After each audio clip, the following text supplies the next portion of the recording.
किसी ने voice clip भेजा हुआ था, मैं इसी को सुना देता हूँ। इधर ही एक्सपीरियंस है ये भी काकी जी का, कह रही थी शायद लोगों की मदद हो जाए। अस्सलाम वालेकुम। मैंने सर के साथ दुआ ये का आवाज़ आ रही एक्सपीरियंस शेयर करना था। आ रही है? बेसिकली मैं सिंध से हूँ, लेकिन कुछ टाइम से हम इधर लाहौर में रह रहे हैं। आज से 4 साल पहले दुआ का पता चला था, जब मैं बहुत बीमार थी। तकरीबन कोई 15-16 साल पहले, खुसूसन शाम के टाइम तबीयत का ज़्यादा ख़राब हो जाना, जिस्म पे वज़न पड़ जाना, जिस्म में ये हर काकी को वक्त जगह जो कह दर्द। रही थी मुझे मगरिब के इवन मैं असर चंद के वक्त मिनट तबीयत से खराब ज़्यादा होती है। तेरे खड़ी नहीं पीछे हो जो सोफे सकती पे थी। बैठी हुई है मेरे से बात कर रही पाकिस्तान का है। ये कोई तेरे लिए मैंने पीर लगाया हुआ, तू बाबा सोई नहीं जा रही छोड़ा है। था जहाँ मैं। ये सुन क्या कह रही है? तू सोने आई हुई है? अस्सलाम वालेकुम। मैंने सर के साथ दुआ का एक्सपीरियंस शेयर करना था। बेसिकली मैं सिंध से हूँ, लेकिन कुछ टाइम से हम इधर लाहौर में रह रहे हैं। आज से 4 साल पहले दुआ का पता चला था, जब मैं बहुत बीमार थी।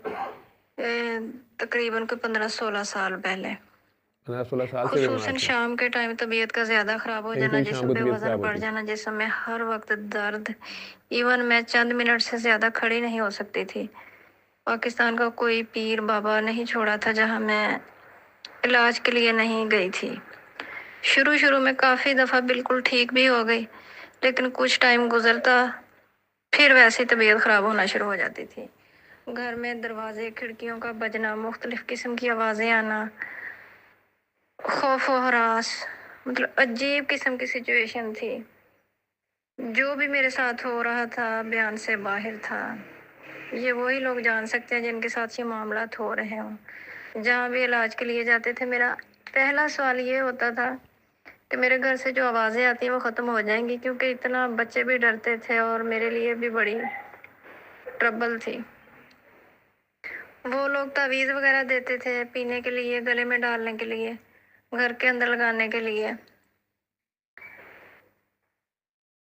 लेकिन ठीक तीसरे दिन मेरी इतनी शदीद तबीयत ख़राब हो जाती थी, लगता था कि मेरा गला दबाया जा रहा है, बात करनी मुश्किल हो जाती थी, फिर फ़ौरन सब कुछ ख़त्म करना पड़ता, तब जाके जान छूटती थी।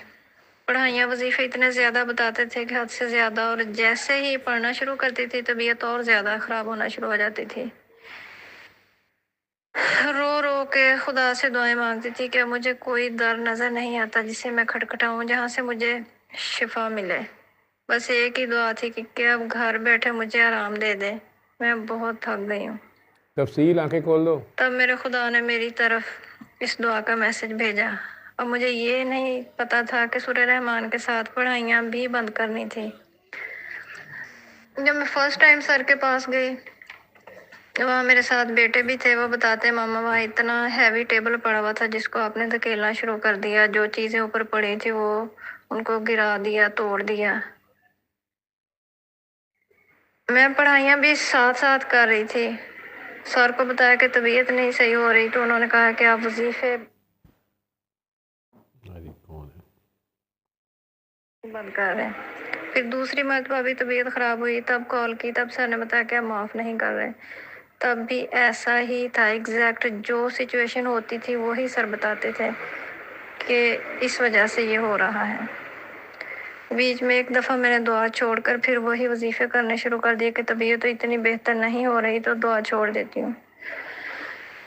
यकीन करें कि एक दफ़ा रात को दुआ छोड़कर आयतुल कुर्सी और चारों कुल पढ़कर पानी पी, और दूसरी मरतबा सुबह को पानी पढ़कर बेड से उठना चाहा, लेकिन मेरे पैरों पे वज़न नहीं पड़ रहा था।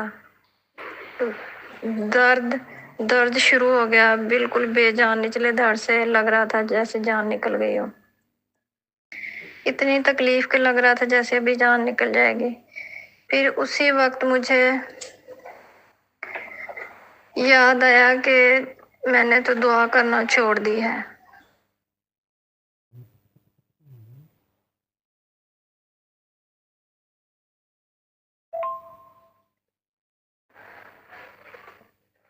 ये सब इसी वजह से हो रहा है। फिर इसी तरह किसी बच्चे की तबीयत खराब हुई तो किसी पीर साहब से तावीज़ात ले लिए, लेकिन अभी इस्तेमाल भी नहीं किए थे कि 4 सालों के बाद फिर वही आवाज़ें आना और शोर शराबा सारा कुछ शुरू हो गया। मैं भी परेशान थी, बच्चे भी, इतना खौफ व हरास। फिर सर से रब्ता किया, सारी सिचुएशन उनको बताई, तो सर ने कहा कि ये जो आप तावीज़ आपने घर में ला कर रखे हैं ये इस वजह से हो रहा है। मेरी सबसे ये रिक्वेस्ट है कि जिस तरह कहा जाता है इसी तरह बात को माना जाए। सर को सारा पता होता है क्या गलत है, क्या हमारे लिए सही है, लेकिन वो कोड वर्ड्स में बात कर रहे होते हैं। जिसके पीछे लगे उसको, जिसको फॉलो करें, फिर उसको हर चीज़ छोड़कर एक दर पे आके खड़े हो जाएं और जो जैसा कहा जाए वैसे माना जाए, वैसे मानना चाहिए। जो शिफा मुझे यहाँ से मिली है, मेरे ऐसे ऐसे एक्सपीरियंस हुए हैं इस दुआ में आने के बाद कि मैं 5 वक्त की नमाज, तहज्जुद और पता नहीं कितनी कितनी ज़्यादा मैं पढ़ाइयाँ करती थी, लेकिन मुझे ये सुकून नहीं था जो इस दुआ में आने के बाद मुझे सुकून मिला है। जो इस दर से मुझे मिला है, जो कुछ मैंने यहाँ से सीखा है। बहुत बड़े बड़े बुजुर्गों के पास गए, लेकिन मैं यही कहूँगी एक ही जुमले में कि सर के लिए कि मेंटोर ऑफ द मेंटोर्स, इन जैसा मेंटोर मैंने कोई नहीं पाया। शुक्रिया। मैंने भी अभी सुना है। अच्छा, ये मैंने शुरू में थोड़ा सा सुना हुआ था, इसलिए मैंने लगा लिया हूँ कि आप बार बार कह रही थी कि मेरी शाम को तबीयत ख़राब होती है असर के बाद और बोझ पड़ता है और सारा कुछ। हाँ जी, आपने सुना है कि वो क्या कह रही हैं? वो कह रही कि मैं ठीक हुई, फिर मैंने कुछ किया, दुआ छोड़ी, फिर मेरी तबीयत ज़्यादा ख़राब हुई, फिर दोबारा तबीयत कर ली, ठीक हो गई, दुआ कर ली, फिर कहीं से तावीज़ ले आए, पूरा घर ही पकड़ा गया, ठीक है। फिर वापस चलो मैंने कहीं फ़ोन, पता नहीं मैं इतना फ़ोन उठाता नहीं जितना मैंने 3-4 बार इनका, हर बार जब भी इनकी हुई तो मेरे फ़ोन उठा लिया मैंने और मैंने इन्हें बता दिया कि ये गलती है बेटा, यहाँ से कुछ कर रहे हो। मुझे पता नहीं होता, मैं डॉक्टर हूँ, मुझे ये पता होता है शुगर ज़्यादा हुई है तो या इसने मीठा ज़्यादा खा लिया है, या इसने वॉक नहीं की, या टेंशन ले ली है, या दवाई छोड़ी हुई है। बाबा आपसे मेरी बात नहीं फ़ोन पे हुई कभी। नहीं, मेरे से आपकी बात की, मैं फ़ोन की बात नहीं कर रहा, मेरे से फ़ोन पे बात करना ज़रूरी नहीं है। मेरे पास आप आए थे अपनी अम्मी के साथ जी, क्लिनिक पे नहीं आए थे? आए थे। फिर आप अपने लिए भी आए थे, 17 तारीख को मैं दिसंबर की फिर खुद भी आए ना, फिर उसके बाद आप दुआ में भी आए, जी। अब उसके बाद फिर तबीयत ख़राब हो गई। अब मेरी 5 दिन हो गई ऐसी कैफे जी 3 वो बजे आप बताएं क्यों हुई है? रात के टाइम, पता नहीं क्या हो रहा है, कुछ समझ नहीं आ रही। दुआ भी मैं करती हूँ, वो तो दुआ तो मैंने छोड़ी ही नहीं। नहीं, आपने बस वो दुआ ही करनी थी और कुछ नहीं करना था। कुछ भी नहीं कहा। जिन चीज़ों से मना किया होता है वो नहीं करना होता। बहरहाल आप बताएं, अब आपने मेरे से क्या बात करनी है? मैंने यही बात करनी, मुझे ये क्यों ऐसे हो रहा है। मुझे क्या पता क्यों हो रहा आपने मुझे कहा आप कायम हो दुआ पे, आपने मुझे बोला था। है? जी, वो कायम हो ना दुआ पे। बाबा मैं कायम ही हूँ। कायम हो तो फिर ऐसे नहीं होता ना। आप बताओ फिर ऐसा क्यों हो रहा है? पता नहीं रात के 3 बजे ऐसे मेरे साथ, मैं कह दरवाजे खोलो घर से बाहर चली जाऊँ। हाँ, कपड़े उतार के लोग भाग जाते हैं बाहर, मैं बता दूं ये हालत ऐसी हो जाती है, ठीक है। लोग पता भी नहीं होता, बाजार में सड़क पे भागा जा रहा होता है बंदा। मैंने कभी किसी के साथ भी कुछ नहीं बुरा किया। नहीं, ये किसी से बुरा करने से नहीं होता, ये आपकी कैफियत, रूहानी कैफियत हो रही है। वो यही तो बता रही हैं जिनका ये वॉइस क्लिप है, चूँकि वो नहीं सामने आना चाह रही, नहीं तो वो इधर बैठी हुई हैं इस वक्त। उनकी मर्ज़ी हो तो शायद बोल भी दें कि उनकी तबीयत, क्योंकि ये आप लोग इस किस्म के लोग होते हो, अच्छे लोग होते हो, चलो मुखलिस लोग होते हो, आपकी अल्लाह के साथ एक अपना ताल्लुक़ होता है। ज़्यादातर आपकी एज वालों का तो चक्कर ये होता है कि पीछे आपकी अम्मी होती हैं, अम्मी अब्बू, पीछे दादा दादी, नाना नानी, किसी ना किसी की पीछे दुआ होती है, फैज़ इसे कहते हैं, ठीक है। किसी बुज़ुर्ग से, किसी अल्लाह वाले से ताल्लुक़ होता है, उसने आपको वो फैज़ दे दिया, वो कनेक्शन दे दिया होता है, आपके बड़ों को दे दिया होता है, उनके थ्रू आप तक आया होता है या आपको मिला है। मैं एक वो क्वेश्चन मेरे से वो नहीं, मैंने ढूंढा है, मुझे अब वो नंबर चूँकि अननोन था, अभी सेव नहीं है। किसी ने क्वेश्चन किया हुआ था पिछली बार, वो काकी जो रिसर्च कर रही है उसने क्वेश्चन किया था कि मुझे यहाँ ये चीज़ अच्छी लगती है कि काकियाँ हैं वो उनकी डोमिनेंस है शायद ज़्यादा। काकियाँ तो खैर वो कहते हैं पहली तो हम परस्त होती हैं, दरबारों पे हर जगह पे यही पहुँची होती हैं लेकिन आपस एक दूसरी वैरी ज़रूर नहीं है वो काम ख़राब कर दिए ने। लेकिन उसका कहना ये था कि मैंने देखा है कि मर्दों की वैसे डोमिनेंस होती है, यहाँ पे कंट्रोल, उसके कहने का मतलब था कि ये हाई टेक किस्म का इवन जो रिकॉर्डिंग है या वीडियो है या इसमें भी ख़वातीन आगे आगे हैं। जो लंगर की सर्विंग है उसमें वो खुश हो रही थी कि एक खातून हेड है, आगे मर्द बेचारे उसकी ट्रे और गिलास उठा उठा के हेल्प कर रहे होते हैं, जो भी उसकी अपने देखने का एंगल था बच्ची का। तो मुझे किसी ने कोई स्पिरिचुअल सिस्टम के बंदे हैं, उनका अपना सिस्टम है, बड़ा हाई रेटेड है वो, अल्लाह के नेक बंदे हैं,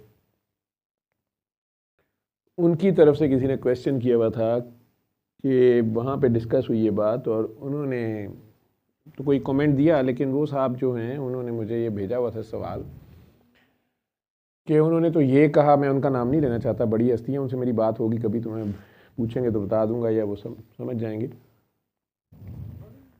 लेकिन इन साहब का हो गई सादिया जी तबीयत ठीक हुई है दोनों की, कि दोनों ही मरी जाती कि बाबा अभी चले गए हैं 2 हफ्ते पहले, बहुत खिदमत की है उनकी। शाह साहब बहुत प्यारे इंसान थे, बड़े बहुत खिदमत की है उन्होंने इस शहर।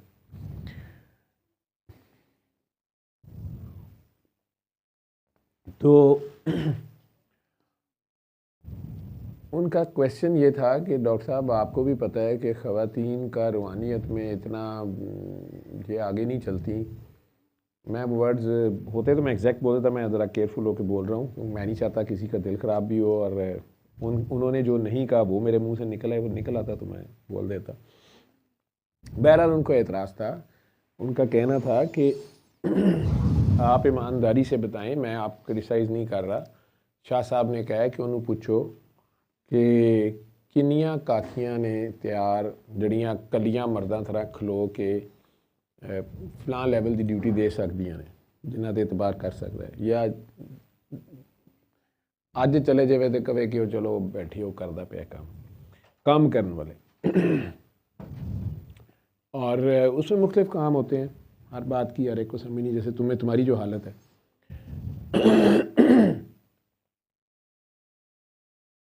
उसके अंदर उन्होंने, चूँकि वो साहब ख़ुद भी किसी काकी को लाए थे मेरे पास, काकी जी तो ठीक हो गई, जिस तरह इन काकी जी ने आज 30-32 साल बाद गवाही दी है कि नहीं मुझे फ़ायदा हुआ था, मैं गई थी, मैं ठीक हुई, मैं आज यहाँ बैठे मुझे याद आ गया, मैं गवाही देती हूँ, जो भी है।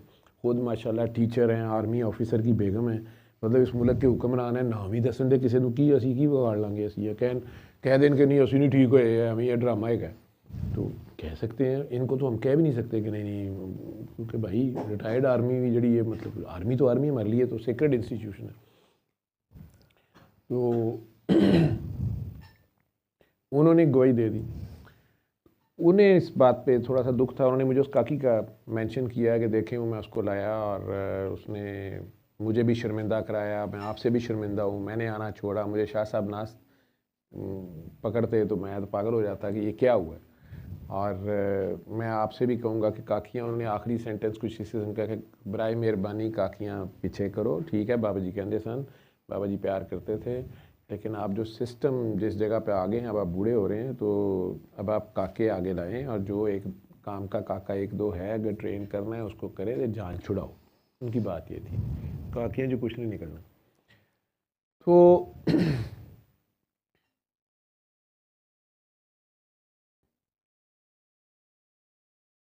अगर सुन रहे हैं तो बेहतर है थोड़ा सा मैसेज कर दें, मैं अजान सुन लेता हूँ उतनी देर में, तो मुझे नंबर मिल जाएगा।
किधर है? बाबा मैंने आपसे बात करनी है। जी करें बात जी। मैं आपसे माजरत चाहती हूँ, आप मुझे बताएं मैं आगे क्या करूँ। कुछ भी नहीं करना आपने। मेरी मेडिसिन भी कम हो गई है, आपसे ही मेडिसिन ले रही हूँ, 2 साल हो गए, वही दवा पे कायम हूँ। तो अब मुझे कंडीशन की समझ नहीं आ रही, मैं क्या करूँ। मेडिसिन आप मेरे से 2 साल से ले रही हैं? जी जी, तीसरा साल शुरू हो गया है। कौन सी मेडिसिन ले रही हैं आप मेरे से? नुस्खा ज़रा भेजें मुझे। आप मेरे रिडार पे नहीं आ रही हैं असल में। बाबा मैं आ रही हूँ, आप आपने गलती की है, मुझे नहीं पता क्या की है, लेकिन आपने की है।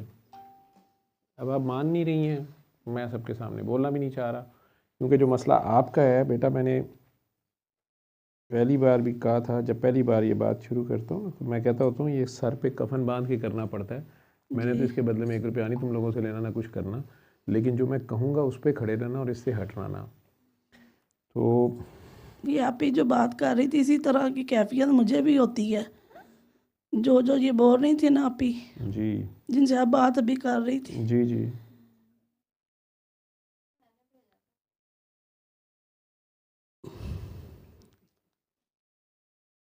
मैं क्या भी है कि कुड़ी बैठी है थे, मैं नहीं दसदा पिया। नहीं मेरी ऐसा ना सुबह के टाइम होती थी 3 बजे। रात के 3 बजे? जी जी, 3-4 बजे नहीं, वाशरूम। असर का वक़्त तो 3 बजे रात को नहीं, दोपहर को होता है। नहीं नहीं, रात के टाइम, मंगल वाले दिन रात के टाइम हुई थी, फिर बुध वाले दिन इन्होंने नींद की हेल्प गोली और मुझे लग्जोटन दे दी, दिल की धड़कन बहुत बेचैनी ये सी। गोलियां कौन दे रहा था आपको? ये तो मैंने नहीं दी, हेल्प तो मैंने आपने कभी नहीं नहीं दी, वैसे ले ली थी। दी। क्यों ली थी? फिर अगले दिन मुझे खुद नींद आ गई। मैं अपना नाम, आपने मुझे कहा ना जब हो तो अपना नाम दिल में पढ़ा करो जब गुस्सा हो। मैं अपना नाम पढ़ती पढ़ती सो गई। फिर अब ना आज इधर आना था ना, मुझे बहुत बेचैनी हलचल मची हुई थी मेरे अंदर। नहीं, इधर तो आप आज पूछे बगैर आई हैं। बस बाबा मुझसे गलती हो गई है। नहीं नहीं, ये मैंने गलती पिछली नहीं, दफ़ा गलती पूछा था, एक मैं नहीं क्या हो रही, पता नहीं एक गलतियाँ दफ़ा पे गलतियाँ हो रही हैं। ये नुस्खा आ गया मेरे सामने बेटा। मेरे पास तो आप शुगर और ब्लड प्रेशर के लिए आई थी, जी, और मेरी क्लिनिक का पेशेंट हो, जी ठीक है। और आप मेरे पास पहली बार जो आए हुए हो, ये पता नहीं, अभी ये तो नुस्खा फरवरी 2024 पिछले साल का है, शायद उससे पहले भी आए हुए एक नुस्खा, ये दूसरा नुस्खा है। मुझे 2 साल हो गए दिसंबर में। हाँ जी, तो ये 23 में, मेरा ख्याल 2023 में आप पहली बार आई हैं।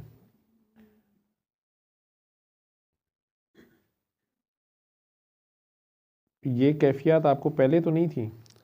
ये पहले 8 साल पहले ही हुआ था ऐसे मसला। फिर ठीक हो गया था ना? जी जी। हाँ जी। आप जब मेरे पास आई थी, जी, किसने भेजा था मेरे पास? ये आयशा, ये क्या है जो आपकी, ये क्या लगती फरीदा। है? फरीदा इमरान क्या लगती हैं आपकी? आंटी हैं।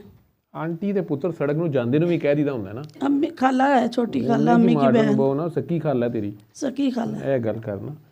तो वो खाला से क्यों नहीं रब्ता आप करती और क्यों नहीं बताती खाला को, और खाला आपको करे ना ठीक? उन्होंने की है ड्यूटी 3 दिन मेरी। हाँ, फिर क्या बात निकली है? मुझे ना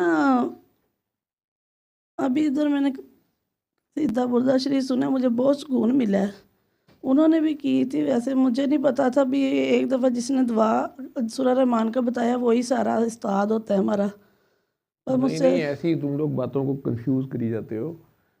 तुम्हें किसने बताया था सबसे पहले? आंटी ने बताया था सूरह रहमान सुनो। मैंने टेस्ट करवाए, मुझे शुगर का आया था इशू, तो उसकी वजह सूरह रहमान 7 दिन सुने हैं, तो मेरी कंडीशन ज़्यादा ख़राब हुई है। फिर मैंने टेस्ट करवाया, आपके पास आई थी, आपने मुझे कहा फिर ना आप सूरह रहमान, मैंने कहा सुन लो, आपने कहा अभी आपने सुन ली है ना, बस ठीक है, और दोबारा नहीं सुननी। आप अजान भी होती हो तो आपकी तबीयत तब भी ख़राब हो जाती है। मैंने अपने घर का बताया, भी मैं रेंट पे रह रही हूँ। ये बात याद है आपको?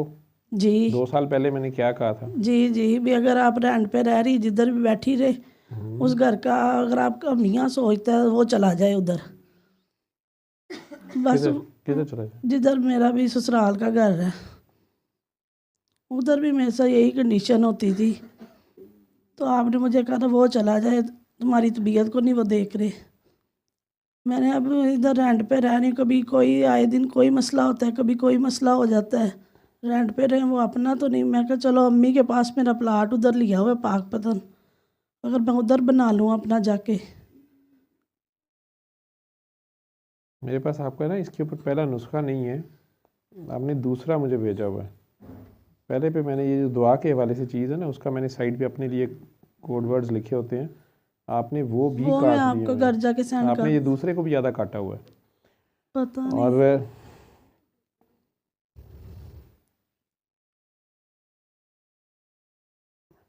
आप अपने खामन के साथ अब नहीं रह रही? उधर ही रह रही हूँ। वो मेरी कोई बात भी नहीं मानते। आपने कहा उसको अल्लाह के छोड़ दो, आपने कोई बात नहीं उनसे करनी। मैं कुछ भी नहीं उनको कहती हूँ। देखो आप यहाँ ये लाइव जा रहा है, पूरी दुनिया में जा रहा है, तुम ये अपने घर की बातें करी जा रहे हो, मैं तुम्हें अवॉइड करी जा रहा हूँ, ठीक है। बाद च तू जाके या तेरी खाला ने या किसी ने रोंदे पिटदे फोन करना है कि ਇੱਥੇ ਫਸਾਦ ਪੈ ਗਿਆ, ਇਹਦੇ ਸਹੁਰਿਆਂ ਨੇ ਫੋਨ ਕਰ ਦਿੱਤੇ ਨੇ, ਉਹ ਇਹ ਕਹਿੰਦੇ ਪਏ ਨੇ, ਇਹਦੇ ਖਾਮਨ ਨੇ ਇਹ देख लिया, उन्हें घरों कढ़ दी है, ठीक है। आप ये जान के बोल रहे हो कैमरे के सामने, या आपको पता नहीं है कि आप कहाँ बैठे हुए हो?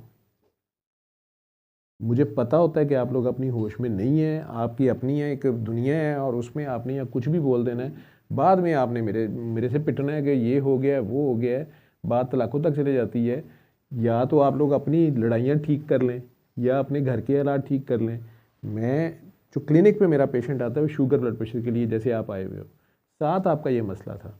इस मसले को आपकी खाला देख रही थी। मैंने जब डील किया तो मैंने आपको उस वक़्त कहा कि आपने सूरह रहमान नींद सुननी है, तुम्हारा तो अजान सुन के तुम्हारी ये हालत हो जाती थी, और तुम अब कह रही हो ना कि मेरा दिल करता मैं घर से भाग जाऊं। मुझे पता है कि कपड़े उतार के भाग रहे होते बंदे, मर्द हो औरत हो, किसी की भी हालत हो।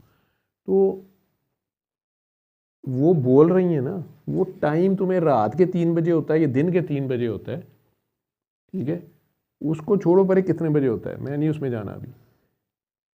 जिस चीज़ से मैंने मना किया था, अगर तुम 2 साल पहले मेरे पास आई थी जी। और तुम ठीक रही हो, अब ये पिछले मंगल से तुम्हारी हालत ख़राब हो रही है और आप इतनी मासूम बन रही हो कि मुझे पता ही नहीं मुझे क्या हुआ, मुझे दोबारा वो कुछ सारा कुछ शुरू हो गया, ठीक है। यहाँ मैं सबके सामने नहीं डिस्कस करना चाहता, तुम्हें मैं अवॉइड करी जा रहा हूँ। तुम्हारे खामन की, तुम्हारे ससुराल वालों की आपस की लड़ाई ख़त्म हो गई है, बिल्कुल सही जगह पे आ गए हो। वो भी तुम्हें अब तुम्हारे साथ इकट्ठे रहने, या तुम उनके साथ रहने पे तैयार हो? बाबा मुझे पता ही नहीं चलता मुझे क्या कैफियत हो जब जाती। तुम्हें पता ही कुछ नहीं चलता, तो फिर तुम एक तो बगैर पूछे यहाँ पब्लिक में आ गई हो, फिर तुम कैमरे पे शुरू हो गई हो। मैंने 3 बार तुम्हें अवॉइड किया है, फिर तुम्हारी खाला को मैंने इशारा किया इसको ले जाओ, वो फिर कह रही है कि नहीं इनू आप ही डील करो। उसने असल में वो आपकी जिम्मेदारी नहीं ले रही, उसने वो बोलना कुछ नहीं चाह रही, वो डरती भी है कि ये सारनू भी गोली कराई जा रही है, तो आपने उसकी बात को नहीं माना।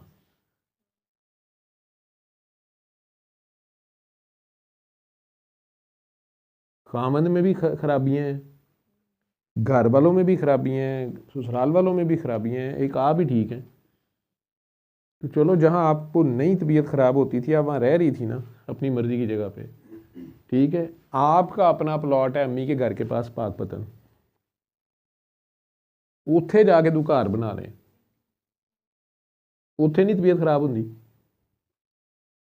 ये चीज़ मैं डिस्कस करना नहीं चाहता, मैं अवॉइड करी जा रहा हूँ। साहब का सवाल भी मैं असल में ख़ुद भी फंसा हुआ हूँ। ये कैफियत वाले बच्चे बच्चियाँ ज़्यादातर ख़वातीन आती हैं मेरे पास, जिन्होंने मुझे भेजा हुआ है वो सुनते भी हैं, या बाद में पूरा ग्रो है रूहानियत के जो लोग हैं सुनते हैं, अपने एंगल से देखते हैं। मैं चूँकि डॉक्टर भी हूँ, साइकोलॉजी वाले मेरा ये सारे को बड़ा क्लोज देखते हैं, बाद में भी दुनिया इसको एनालाइज करेगी। मैं नहीं चाहता कि मैं कोई ऐसी चीज़ बोलूं जो कुछ सोशल टैबूज़ हैं जो इस तरह के पेशेंट्स के ऊपर अप्लाई हो जाए, या जिन्होंने, अगर कोई हीलर्स हैं या वो फीस बिल्ला ये ड्यूटी अगर किसी के ज़िम्मे लगे और वो ये करने पे तैयार हों, इस तरह के काके काकियाँ या मर्द और जिनके ऊपर इस तरह की रूहानी कैफियत होती हैं, बहुत से पीरान ये कर रहे होते हैं खामोशी से।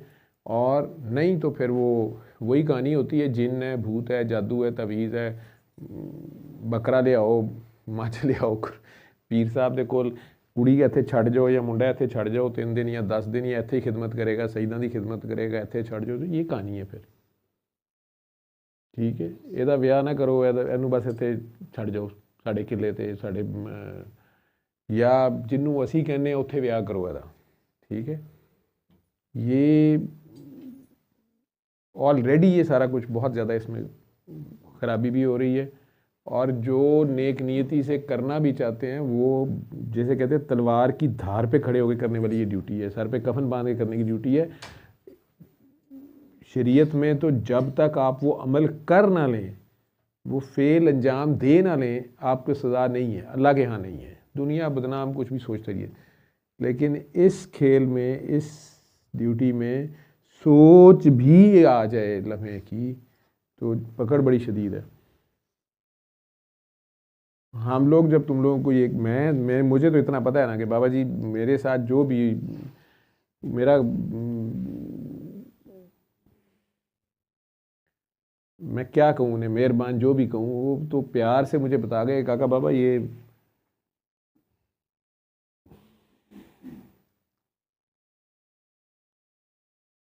खतरनाक काम है, सर पे कफन बांध के, और ये करना भी पड़ना है। मैंने तो कहा था मैं नहीं कर रहा, उन्होंने कहा ये आ जाना, ये करना पड़ना है। ठीक है, मैं उसमें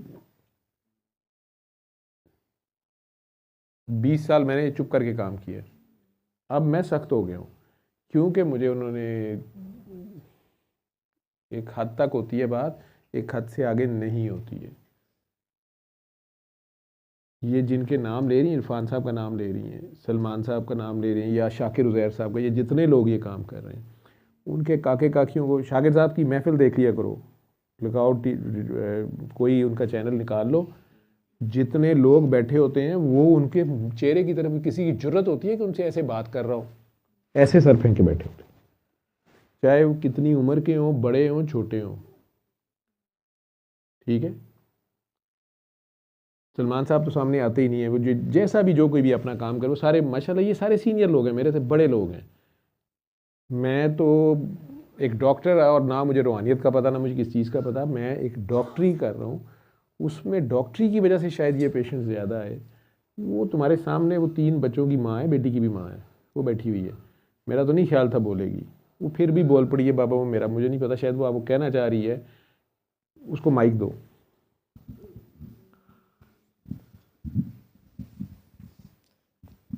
शाम के टाइम अक्सर इसी तरह जैसे ये बता रही हैं तबीयत ज़्यादा ख़राब हो जाती थी, वज़न बढ़ जाना और कंधों में खिंचाव, नमाज नहीं पढ़ी जाती थी। और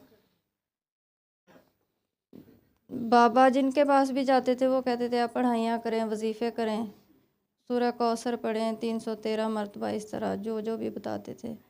तो जो फिर मैं अप्लाई करती थी वो मेरी तबीयत ज़्यादा ख़राब होना शुरू हो जाती थी। तो ये फिर दुआ में आने के बाद मुझे शिफा मिली है, वरना मेरी शदीद तबीयत ख़राब रहती थी, मैं बता नहीं सकती थी किसी को।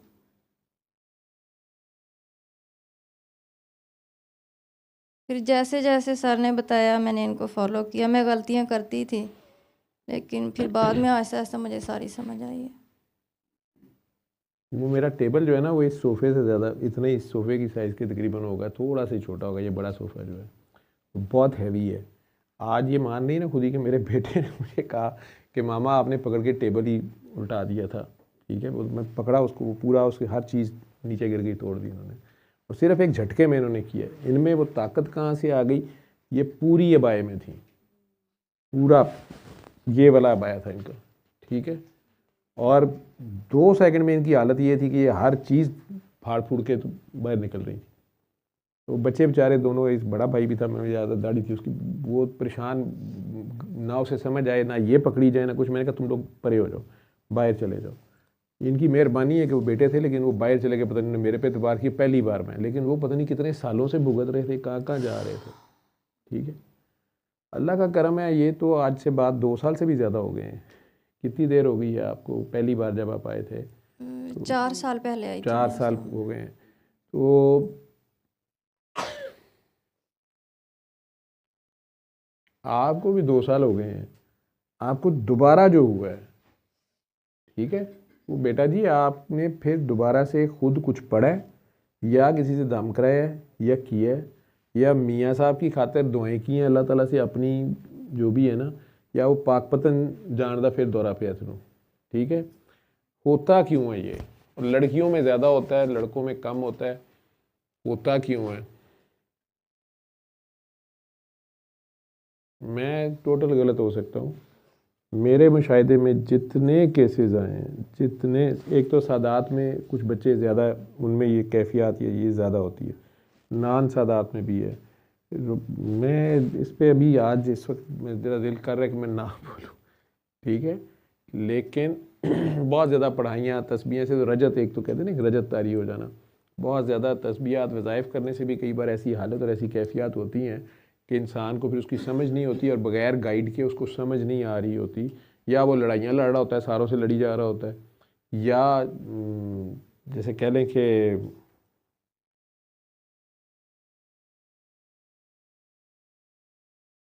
कंधे भारी रहते हैं, कैफियत हर वक्त कई बार मतली होती रहती है, दिल की धड़कन तेज़ हो जाती है, भाग जाऊं कहीं दूर जंगल में जाके बैठ जाऊं, कोई चीज़ अच्छे, अपने बच्चे भी माँ को अच्छे नहीं लगते अगर माँ भी हो, या कोई इंसान अच्छा नहीं लगता, बैठे बैठे दिल की धड़कन तेज़ हो जाती है, खाम खा रोने को दिल कर पड़ता है, या कई बार शदीद गुस्सा आ जाता है, बाद में बंदा खुद शर्मिंदा होता रहता है कि मुझे हुआ क्या, मैंने क्या किया ये, लेकिन उस वक्त नहीं उसे पता चलता।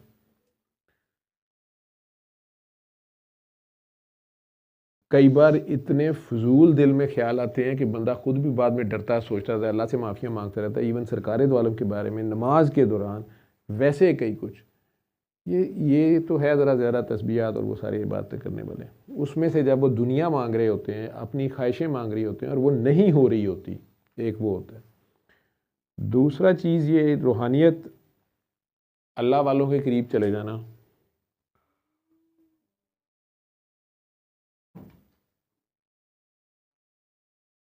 वो आपको जिस चीज़ से मना करें उससे मना होना होता है, जिस चीज़ का कहें कर लें वो करनी होती है, एक सादा सा असूल है, ठीक है। इसमें देखा देखी नहीं होती कि उसको उन्होंने कोई अपनी जूठी प्लेट में खाना दे दिया है तो अगली बारी मैं दौड़ के चुकला जूठी प्लेट, या उन्होंने अपनी बची हुई चाय इसको दी है तो मैं जान के एक और चाह का कप बना के लिया तो क्या थोड़ा जहा चू पी लो तो फिर मैं चाह पी लूँ, इस तरह की हरकतें, कुछ भी इसमें कोई कंपैरिजन नहीं होते। लेकिन मैंने ये ज़्यादा देखा है कि कैसे मैं इस कौम को तुम लोगों को समझाऊँ, मैं चाहता हूँ कि ये साइंटिफिक भी रहे, इसमें जहालत भी ना शामिल हो, जो सच बात है वो सच उतनी रहे और मिस यूज़ ना हो।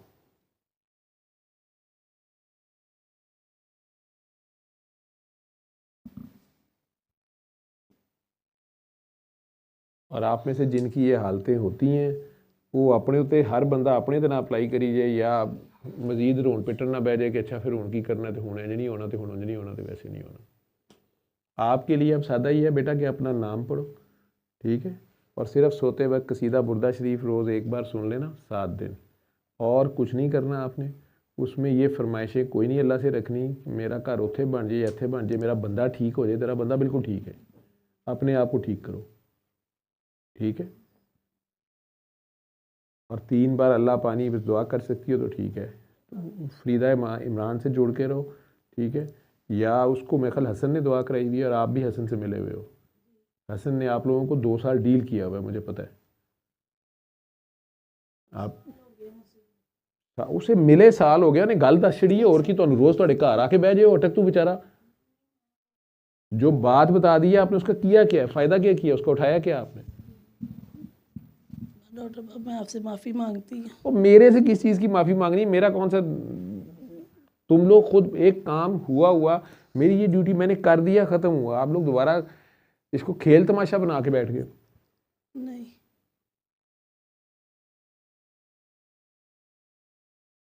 हमने यहाँ भी बगैर पूछे नहीं आना जी। मैं तो उन्हें मना करता हूँ, वो बड़ा कम जब भी आना मेरे से पूछ के आती है। पिछली बार मुझे ख्याल नहीं रहा, ये पीछे छुप के बैठी हुई थी, वो कसीदा शायद लगा, दम मस्क अंदर लगा दी थी मैंने, उनकी हालत ख़राब हो गई थी, ठीक है, वो मैंने वो बंद भी करवाया, बाद में उनसे सॉरी किया, मुझे नहीं पता था ये बीच में बैठी हुई है, ठीक है। उन्हें मैंने बाद में पूछा कि आपने आंखें क्यों बंद कर ली, उन्होंने कहा मैंने खुली आंखों से मेरे साथ हो गया, मैंने कहा इसको कंट्रोल अप कर और कोशिश करो इसमें से निकलो, नंबर 1 जो निकलना चाहता है वो निकलता है, नहीं तो ये भी साइकी की गेम बन जाती है। लेकिन जहाँ पे पीछे माँ बाप का कसूर है, पिछली नस्लों का कसूर है, मैं एक सादी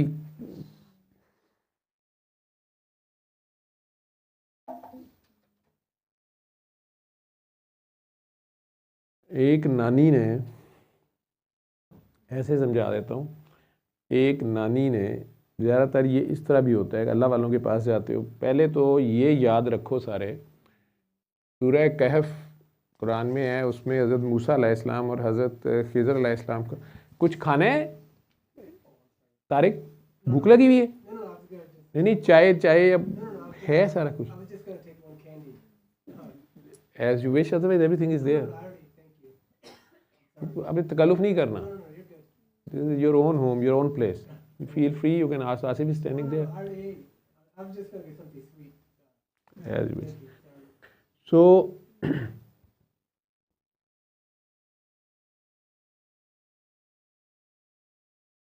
जी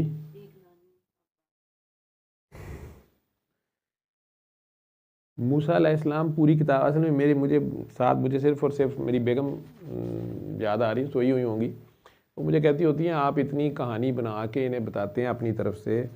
उन्होंने कई बार टेस्ट करके मुझे दिखाया बाद में कि आप फ़लाँ बंदे को ये समझा रहे थे ना, कभी कभार वो वीडियो देख लेती हैं। मैं कहता हूँ हाँ, अगर उनके पास नंबर हो, उस बंदी को नंबर मिलाती हैं, घर बैठे हुए कहीं 6 महीने पुरानी वीडियो है या महीना पहले की वीडियो है या आज की वीडियो है, कल वो बात कर लेती है मेरे से। तो वो उस बंदे से सीधा सवाल करती है, वो कहती है मैंने एक वीडियो देखी है, उसमें डॉक्टर साहब आपसे ये बात कर रहे थे, तो मुझे बड़ा अच्छा लगा, तो मुझे लेकिन समझ नहीं आई उनकी बात, आपको क्या समझ आई बात, वो क्या कह रहे थे? ठीक है, और स्पीकर पे फ़ोन होता है, वो बंदा आगे से जो बताता है ना कि उसको समझ आई, मैं सर पीट लेता हूँ। ठीक है, तो वो मुझे कहती हैं जो तू है करना पे है या जिन्ना तू इन्हों अपने वालों बड़ा दसना पे ना, ये कोई चक्कर नहीं है। ठीक है, तुम इन्हें तुम्हारा बस नहीं चल रहा कि इन्हें घोल घोल के पिलाओ, इन्हें किसी तरह बचाओ, इन्हें कहीं आगे चलाओ, ये उससे बेहतर है इतना टाइम ना खपा करो, बट टू द पॉइंट सीधा ये करो, लिफ्ट नहीं कराओ, सख्त रहो, इन्हें फेंटी लगाओ। वो कहते होते थे, टर्म यूज़ करते थे बाकी सारे बाबा जी के सीनियर लोग कि सारे लोगों को ना वो दुआ का या उसका स्पेसिफिक होमवर्क दे के ना, उसके बाद अब होमवर्क करके आ, बस जो कहे ना वो नहीं करना, और जो करने को कहे वो करना, जो कहे ना नहीं करना। अब बाज तो आना नहीं होता, जिसको किसी भी नशे की आदत लग जाए उसने बाज नहीं आना होता। और जब इजी सा बटन ये भी जो फ़ोन पे कह रही ना मैं दुआ मांगनी है तो हो जाता है, ठीक है, फिर चली जाना। ठीक, तो वो बात आना नहीं होता, तो फिर अब चूँकि पता होती है बात, तो फेंटी पड़नी शुरू हो जाती है। अब मैं बड़ी जल्दी चीटिंग कराना शुरू कर दूँ, बड़ी जल्दी वापस चूसनी मुंह में डाल देता हूँ, बड़ी जल्दी मैं गोदी में उठा लेना होता है। ठीक है, क्योंकि मैं कुछ ऐसे दौर से गुजरा हुआ हूँ कि मेरे पास कोई नहीं था। ठीक है, बाबा जी को जब मैं मिला हूँ तो मैं बिल्कुल और फेज़ में मिला हूँ और वजह से मिला हूँ। मैं अकेला सारे से अल्लाह ने मुझे गुजार दिया, और मुझे नहीं समझ आती थी। मेरे दोस्त अल्लाह ने बहुत अच्छे दिए, मेरे घर वालों ने बड़ा मेरा साथ दिया। उनके ख्याल में ये था कि मैं बहानेखोर हूँ। अगर वो किसी डॉक्टर को दिखाते तो वो कहते ये ऑटिस्टिक है या ये साइको है। और मेरा अपने लिए ये मसला होता था कि मैं बड़ा भी हूँ, अबू भी चले गए हैं, मैंने ये सारा तो रिस्पॉन्सिबिलिटी मेरी होनी चाहिए, और मैं तो अपनी माँ के लिए भी एक हैंडीकैप हूँ, बीइंग एल्डेस्ट सन, और छोटे जो हैं वो मोर हेल्पिंग हैं। और लेकिन मेरी हालत ऐसी होती थी कि कई बार जाके मैं कब्रिस्तानों में बैठा रहता था, और घर के करीब कब्रिस्तान था, वहाँ फैज़ अहमद फैज़ साहब की कब्र पे, फिर कुछ और बुजुर्गान आ गए, इशफाक साहब आ गए, तो एवं ही उधर फिरते फिराते रहना कोई समझ नहीं आती थी। जो हालत होती थी, अल्लाह का लाख लाख शुक्र है कि वो मैं कंट्रोल कर लेता था। मैंने कभी सड़क पे दौड़ लगाई नहीं, कपड़े में फाड़े नहीं, लेकिन ये मुझे समझ थी कि इसमें से मुझे कई लोगों ने कहा कि शायद ये कोई जादू है, शायद मैंने हॉस्टल में अकेला कमरा ले लिया कि दूसरे लड़के मेरे से ना डिस्टर्ब हों। कमरा बहुत साफ़ रखना कि इसमें ज़रा सी कोई चीज़ ना हो। मैंने ख़ुद सफाई की है कि इस चीज़ का ख्याल करना, उसके बावजूद कई चीज़ें ऐसी आ जानी, मुझे समझ ना आनी कि इस कमरे में मैं हूँ, ये किसने रखा है, ये क्या है। ठीक है, वो सारी चीज़ें। फिर सबसे बड़ा मसला ये होता था कि मुझे क्लासरूम में बिल्कुल नहीं समझ आती थी कि वो क्या बोल रहा है। किताब पकड़ता था, कितने घंटों बैठने के बाद मुझे नहीं पता था कि मैंने उसी पेज पे खड़ा हूँ और मैं कहीं और हूँ। और एग्ज़ाम बस मैं पास कर लेता था, पता नहीं कैसे, मुझे नहीं समझ आती थी। लेकिन जब डॉक्टर बना तो ये अल्लाह के साथ बहुत ज़्यादा हो गया कि या अल्लाह मुझे कुछ पता नहीं, मैं ये मरीज़ मर जाएंगे। उसमें वो दुआ करता था और मरीज़ों के ऊपर एक्स्ट्रा चेक अपने आप को रात सारी भी जाग जा के किताबों पे देख के कोई एक दवाई दे के देखना कि ये सारा ठीक है। ये पता नहीं कितना कुछ पढ़ छोड़ा, किसी को परवाह नहीं थी। हाउस जॉब में लोग मेरे से पूछना सीखना शुरू हो गए, जो मेरी क्लास फेलो थे। मैंने कहा यार इन्हें पता भी है, मैं तो ये क्या मेरे से पूछ रहे हैं। लेकिन वो जैसे भी मेरा रब चलाता गया, इसलिए मैं कहता हूँ कि तुम लोगों को तो कोई बता रहा है, मैं किसी तरह तुम लोगों को घोल के पिला दूँ, किसी तरह तुम्हें बता दूँ। तो खिज़र अलैहिस्सलाम और मूसा अलैहिस्सलाम के वाक़े में एक चीज़ याद रखना, मूसा अलैहिस्सलाम के पास पूरी किताब का इल्म था। वो इतना ही कह बैठे हैं ना कि या अल्लाह मेरे से ऊपर तो नहीं किसी का इल्म। कहा गया कि ना ये सोचना भी नहीं, ये तूने सोचा भी क्यों है, तूने कहा भी क्यों है कि जी मैं मिलना चाहता हूँ जो मेरे से भी ज़्यादा इल्म वाले हैं। हालांकि मूसा अलैहिस्सलाम फजीलत वाले नबी हैं, 4 बड़े नबियों का जिनका कुरान में अल्लाह ने जिक्र किया है, उनमें से एक उनका जिक्र है। और कहा गया चल के जाओ। खिज़र अलैहिस्सलाम का वाक़या आप सारों ने पढ़ा सुना होगा, मैं उसको एक और एंगल से देखता हूँ। अल्लाह हमें क्यों बता रहा है? आप लोगों का जो भी मजहबी इल्म होता है ना, जो भी कनेक्शन होते हैं आपके अल्लाह के, आपकी जो भी शरीयत, आपकी जो भी किताबें पढ़ी हैं आपने, हो सकता है कि कल का बच्चा उससे आगे इल्म रखता हो। ये इनका बेटा एक मोहम्मद मुस्तफ़ा, ठीक है, वो एक बच्चा अब पिछले 2 सेशन से अब आना शुरू हुआ है, मुस्तफ़ा ये ज़िरवा, उसको कभी कभार डील करती है उधर ले जाके, उसके बाद उसको फिट्स ही पढ़ते रहते हैं आप। ठीक है, पहले जब था उसकी हालत जो थी उसमें से निकल गया, ठीक हुआ, वो उसके नाना जान कहीं ले गए, जो भी कुछ हुआ वो एक अलग कहानी है। लेकिन उस बेचारे की जो हालत होती है, जो अगर वो बोले तो शायद लोग मार दें उसको। Coming back to the main thing कि मूसा अलैहिस्सलाम को अल्लाह ने गवाही दी हुई है कि खिज़र मेरा बंदा है और उसका इल्म तुमसे ज़्यादा है। खिज़र अलैहिस्सलाम जो हैं पहली बात कर रहे हैं कि तुम क्यों आए हो मेरे पास, तुम्हें क्या ज़रूरत है। तो you cannot carry on with me, तुम मेरे साथ नहीं चल सकते। ठीक है, हालांकि उन्हें भी पता है कि अल्लाह ने इजाज़त दी है इसको, ये मेरे साथ रहना चाहता है, ठीक है, अल्लाह ने अलाउ कर दिया है। लेकिन वो स्ट्रेट अवे उनको कह रहे हैं तुमने मेरी किसी बात पे ऑब्जेक्ट ना करना, मुझे सवाल ना करना, फिर मैं जो मर्जी करूं। मानना चाहिए ब्लाइंड फेथ के साथ मूसा अलैहिस्सलाम, गवाही उन्हें अल्लाह ने दी हुई है, आखिर उनके पास इल्म भी दिया हुआ है और वो अल्लाह के बंदे, वो भी अल्लाह के बंदे हैं, जो भी कर रहे होंगे ठीक ही कर रहे होंगे। लेकिन 3 कदम ही चले हैं सिर्फ, हर कदम पे मूसा अलैहिस्सलाम कमिटमेंट किए होने के बावजूद चीख उठे हैं। दरिया पार करना है, कश्ती कोई नहीं है, जो हैं वो बहुत ज़्यादा पैसे मांग रहे हैं। एक कश्ती में छोटे से 2 लड़के आए हैं, उनकी नई कश्ती है, उन्होंने थोड़े से पैसे लिए हैं, उन्होंने दरिया पार करा दिया। मूसा अलैहिस्सलाम को बच्चे बड़े अच्छे लग रहे हैं, जायज़ मुनाफा लिया उन्होंने, जायज़ किराया लिया उन्होंने, एक्सप्लॉइट नहीं किया। कश्ती से उतरे हैं, वो उन्हें शाबाश दे रहे हैं और खिज़र अलैहिस्सलाम ने पकड़ के चाकू मार दिया उनकी कश्ती में। मूसा अलैहिस्सलाम चीख उठे हैं कि वो बच्चे हैं, वो रोज़ी रोटी कमा रहे हैं, नई कश्ती है उनकी, आपने सुराख कर दिया उसमें। कहते मैंने तुम्हें कहा तुमने बोलना नहीं। मैंने किया ना, मेरा कोई इल्म है, मैंने किया, उन्हें नहीं है। हो रही ये बात, आगे जिस शहर में गए हैं वो शहर वाले इतने बदतमीज़ हैं कि जो उस ज़माने का कल्चर, दुनिया के नॉर्म्स थे कि मुसाफिरों को हर शहर के गांव के लोग फैसिलिटेट करते थे, मुसाफिरों से अच्छा सलूक करते थे। उस वक्त तो लोगों का इस तरह का ही सफ़र था, पता नहीं कहाँ का बंदा है, किधर जा रहा है, अच्छी यादें ही लेके जाएगा इस इलाके की। कुछ भी लोग खाना भी पूछते थे, रिहाइश भी दे रहे थे रात को रहने के लिए, या कुछ भी, या हेल्प आउट करते थे, रास्ता पूछना है, गाइड करते थे।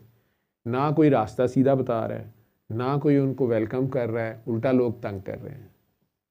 थक के एक दीवार के साए के नीचे बैठे हैं, वो भी बंदा आ गया कि मेरी दीवार के साए को भी क्यों इस्तेमाल कर रहे हो, निकलो यहाँ से, मेरी इजाज़त के बगैर तुम हमारी दीवार की साए में क्यों बैठे हो। ऐसे बदतमीज़ लोग हैं। और दीवार वो गिरने वाली है या टिल्टेड है, और खिज़र अलैहिस्सलाम उस दीवार को ही पकड़ के सीधा करना शुरू हो गया उसके जाने के बाद, बिन कहे, बगैर किसी मजदूरी, बगैर किसी लालच, बगैर किसी डील। मूसा अलैहिस्सलाम इतराज़ कर बैठे हैं कि जनाब अभी बदतमीज़ शहर है, गिरने दें इनकी दीवारें। इस बंदे ने तो साए में नहीं बैठने दिया, अल्लाह के नाम पे बैठने देता मुसाफिरों को। इसका फ़ायदा ही किसी को नहीं है, गिरती है दीवार इसी गिरने का। तुम्हें मैंने कहा तुमने नहीं बोलना। आगे जाते हैं तो गली में एक बहुत अच्छा प्यारा बच्चा खेल रहा है, और उस बच्चे ने तमीज़ तरीके से सलाम भी किया है, बड़ा मैनर्स वाला बच्चा है, ठीक है। मूसा अलैहिस्सलाम उसे देख के खुश हो रहे हैं, कितना अच्छा बच्चा है, चलो इस शहर में कोई तमीज़ का बच्चा है। खिज़र अलैहिस्सलाम ने उसकी गर्दन ही उतार दी।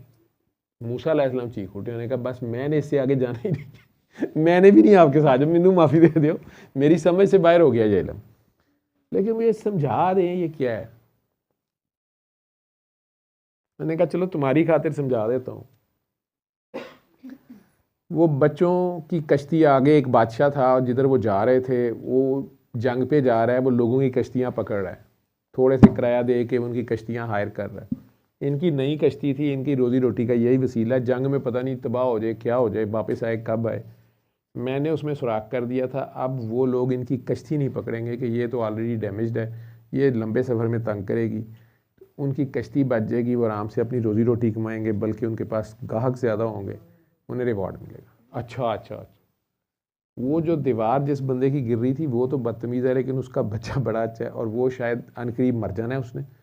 वो यतीम बच्चा बड़ा छोटा रह जाएगा। इस आदमी ने असल में इस दीवार के नीचे सोना दबाया हुआ है या अपना माल दबाया हुआ है।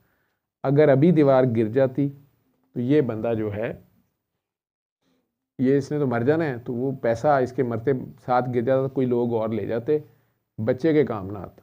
ये अब बाद में गिरेगी दीवार, जब वो जवान हो गया होगा, वो अपने माल पे कब्जा कर लेगा। तीसरा बच्चा इसलिए मार दिया है कि इसके माँ बाप बहुत ही अच्छे नेक लोग हैं, लेकिन इस बच्चे ने बड़े होकर बहुत ही हरामी निकलना है किसी वजह से। माँ बाप भी अपने मुंह से कहेंगे वे तू हुंदा ही जमदा ही मर जाता है। लोग कई बार कहते हैं माँ बाप, ऐसी ऐसी औलादें होती हैं, तो उनकी आखिरत भी ख़राब होनी थी। अब उन्हें इसी उम्र में सदमा मिल गया, अल्लाह के और करीब हो जाएंगे, लेकिन इस ज़िल्लत से बच जाएंगे जो इस बच्चे के थ्रू होनी थी। शायद उसकी बाजू काट के भी दिखाया कुछ तफसीरों में, उस पर काफिर लिखा हुआ था या कुछ जो भी था। हुज्जतें करने वाले कह सकते हैं जी अल्लाह ने क्यों पैदा किया, फलाना किया, छोड़ दे। अब मसला ये है कि अल्लाह उसको खुद भी मार सकता था, वो दीवार ना गिरती, कश्ती बच्चे बादशाह के लोगों को ना नज़र आती। नहीं, अल्लाह इस दुनिया में काम के लिए अपने बंदे ही भेजता है, ठीक है। फरिश्ते भी आए तो कोई इंसानों के रूप में होते हैं, और जो अल्लाह के बंदे होते हैं, जिन्होंने तुसी आराम ना कह दें जो अल्लाह के बंदे, वो तो खुद पता नहीं किधर फंसे होते हैं। एक हैं शरीयत वाले, ज़ाहिरी इल्म वाले, हज़रत, मौलाना, बाजी, फलां वाले, ठीक है। पिछली बारी एक बाजी का मैं नाल बैठा, दूसरी बाजी ने जाके मैनू कहा जी मेरी हलीम तुहाडी मेहरबानी बाजी उल्टी ना कर दे। की कर दिता तुसी, मैं तो वैसे दस बैठी सा कि वो मैं अपने शौक ना लैके जाती सा, वो कोई मंगते थोड़े सन, ठीक है। तो एक है शरीयत वाले बाजियाँ सारी, बाजी, हाजी, मौलाने, चलो वो तो ज़बरदस्त लोग हैं। एक ने बेचारे किसी खूह खाते से नहीं गए, उनका किसी को पता ही नहीं होता, ना उन्होंने कहना होता है, ना उन्होंने नाउस करना होता है, ना वो बेचारे, उन्हें खुद भी नहीं पता होता, अल्लाह उनसे काम ले रहा होता है। अब अल्लाह खुद कह रहा है मैंने फ़िरौन को खुद मुसल्लत किया हुआ था। कोई फ़िरौन को समझाने वाला क्यों आ जाता है कि यार दिमाग ख़राब है, बच्चे मारी जा रहा है, कहता है यार मैं की करा, मेरा दिल कर दे, मेरा दिल चाहता है मेरे अल्लाह ने क्या, किसी ने सुननी थी। अगर खिज़र अलैहिस्सलाम मूसा अलैहिस्सलाम के सामने उस बच्चे को कत्ल ना करते उसी गली में इन दोनों के जाते जाते सामने से ऊपर से कोई ईंट गिरती किसी चुबारे की, उस बच्चे के सर पे लगती और वो मर जाता। गली वाले भी देख लेते, हम लोग भी, आप लोग भी वहीं पे होते। सारों ने क्या कहना था? अल्लाह दी मर्जी। ठीक है, अल्लाह दी मर्जी जी, अल्लाह दी मर्जी। हुण वो खिजर अलैहिस्सलाम मूसा अलैहिस्सलाम के सामने कर बैठे ने ते मुजरम ने, अल्लाह ने भी मर्जी इट नूं मन लैणगे अल्लाह दी, बंदा नहीं अल्लाह दा मनदे पे, ਉਹਨੂੰ फटाफट बांह टुंग लैणगे। नहीं नहीं ते ਇਹ शाह साहब का देगे ने जी, ਇਹ ਕੁੜੀ ਦੇ ਸਿਰ ਤੇ ਹੱਥ ਕਿਉਂ ਰੱਖਿਆ? ਠੀਕ ਹੈ, ਆਪੇ ਭਾਵੇਂ ਲਿਬਰਟੀ ਨੰਗਦਾ ਛੱਡਦਾ ਕਿਸੇ ਨੂੰ ਨਾ ਹੋਵੇ, कभी इधर चूंडियां वड्ड, कभी इधर कर, कभी उधर करी, इत्थे कोनियां मार। शाह साहब ने, पीर साहब ने, अल्लाह का बंदा है, किहड़ा अल्लाह का बंदा जी? ये नमाज लिए नहीं उठिया, ये फलाने, मतलब इतनी एक क्राइटेरियाज हैं। वो गरीब कहीं भी जा रहा होंगे, मैं नहीं गा यार अल्लाह का बंदा, तुसी ये ठीक हो। मैं तो फंसिया, मूसा अलैहिस्सलाम अल्लाह के पैगंबर हैं, उन्हें डिक्लेयर भी करना पड़ा, उन्हें बताना भी पड़ा, दुनिया सारी को पता है पैगंबर है यार, अल्लाह ने बड़ियां गल्लां बातां होईयां ने, कोए तूर ते जांदे ने, ठीक ठाक प्रोटोकॉल है। जो मानते होंगे वो तो कहते होंगे साढ़े बाबा जी वो तो अल्लाह को इंज जाते हैं तो इंज गल करते हैं। खिजर अलैहिस्सलाम बेचारे दसते भी किसी नहीं पे कि यार मैनू भी कोई गल पता हैगी, पता नहीं उनका क्या स्टेटस है। फजीलत वाला नबी है, उसे अल्लाह कह रहा है, साहिब किताब नबी है, उसे अल्लाह कह रहा है तेरे से भी इस किताब तो अगे भी गल है। और अगर उन्होंने कहा मैंने मिलना है तो कहा गया कि दर्जा उसका ज़्यादा, तू चल के जा। और जिक्र वैसे उनका कहीं नहीं है आज तक। उलमा सारे तफसीर में कोई कहता है शायद फरिश्ते हैं, कोई कहता है यार ये कोई रिजालुल गैब होते हैं, गैब के बंदे होंगे ने, ये उंज गैब होंगे ने, काम कर रहे हैं, इन्हें पता नहीं होता। कई बार इन्हें आपस में नहीं पता होता और कई बार इन्हें खुद भी नहीं पता होता कि अल्लाह के बंदे हैं, और वैसे ही कोई डिक्लेयर भी नहीं होते। अगर वो पास से या कुत्ता एकदम उस बच्चे को पकड़ के खा जाता, वो पागल कुत्ता आके चीर फाड़ देता, बच्चा भाग के उससे बचने के लिए सड़क पे जाता, ऊपर से ट्रक गुजर जाता, अल्लाह दी मर्जी। वही काम जे खिजर अलैहिस्सलाम ने मूसा अलैहिस्सलाम के सामने करता है, हो सकता है उनकी ऐसी पार भी हो तो देख के एक ईंट गिरा के भी मरवा देते, कहते अल्लाह दी मर्जी यार, बचत हो जाती। लेकिन चूंकि उन्हें सिखाना था या दिखाना था, अल्लाह ने कहा था, और शुक्र है कि अल्लाह ने हवाला दिया हुआ था कि मेरा बंदा है, नहीं तो मूसा अलैहिस्सलाम तो थप्पड़ मार के बंदा मार देते। उन्होंने कहा जी मुझे जाने दें आप, ठीक है। अब अल्लाह वाला भी और की करे। अब इस अल्लाह वाले से अगर आप अपने फ़ायदे और काम निकलवाएं, एक नानी सी,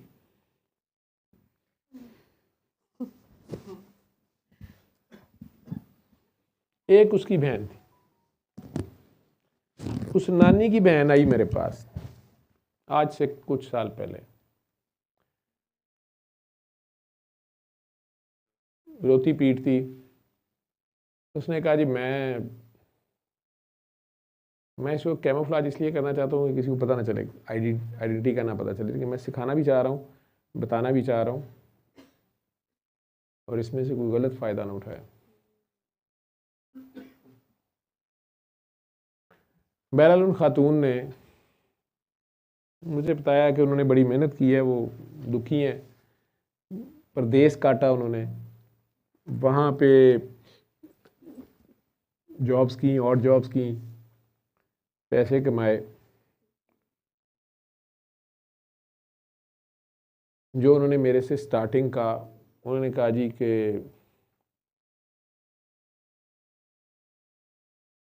मैंने यहाँ 80 लाख कंट्रीब्यूट किया था किसी के साथ बिजनेस में, बहुत अच्छा बंदा है, लेकिन अब वो एकदम कहता है कि सारा ही डूब गया।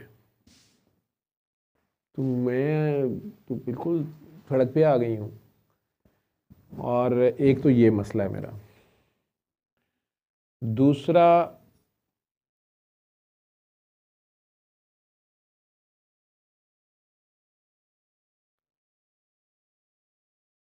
मेरा खामन जो है उसको मैं ही बाहर लेके गई, अरब कंट्रीज़ में मुश्किल जाना होता है, और उसने भी वहाँ जॉब शुरू कर दी, ये कर दिया, वो कफ़ील का सिस्टम जो भी था उसके बाद उसने मेरी ही एक सबऑर्डिनेट से शादी कर ली छुप के। अब मुझे अब पता चल रहा है, ऊपर से वो मुझे कोई हिस्सा नहीं देता, वो कहता तू पिछलों को देती है। मेरी एक बहन है, मैं छोटी सी थी, मेरे अब्बू की डेथ हो गई, मैंने अपने बहन भाइयों को पाला, बड़ी टफ उसकी लाइफ थी। कहीं यहाँ पर भी कभी किसी होटल की रिसेप्शनिस्ट का काम किया, कहीं कुछ किया, कहीं कुछ किया, फिर बाहर चले गई।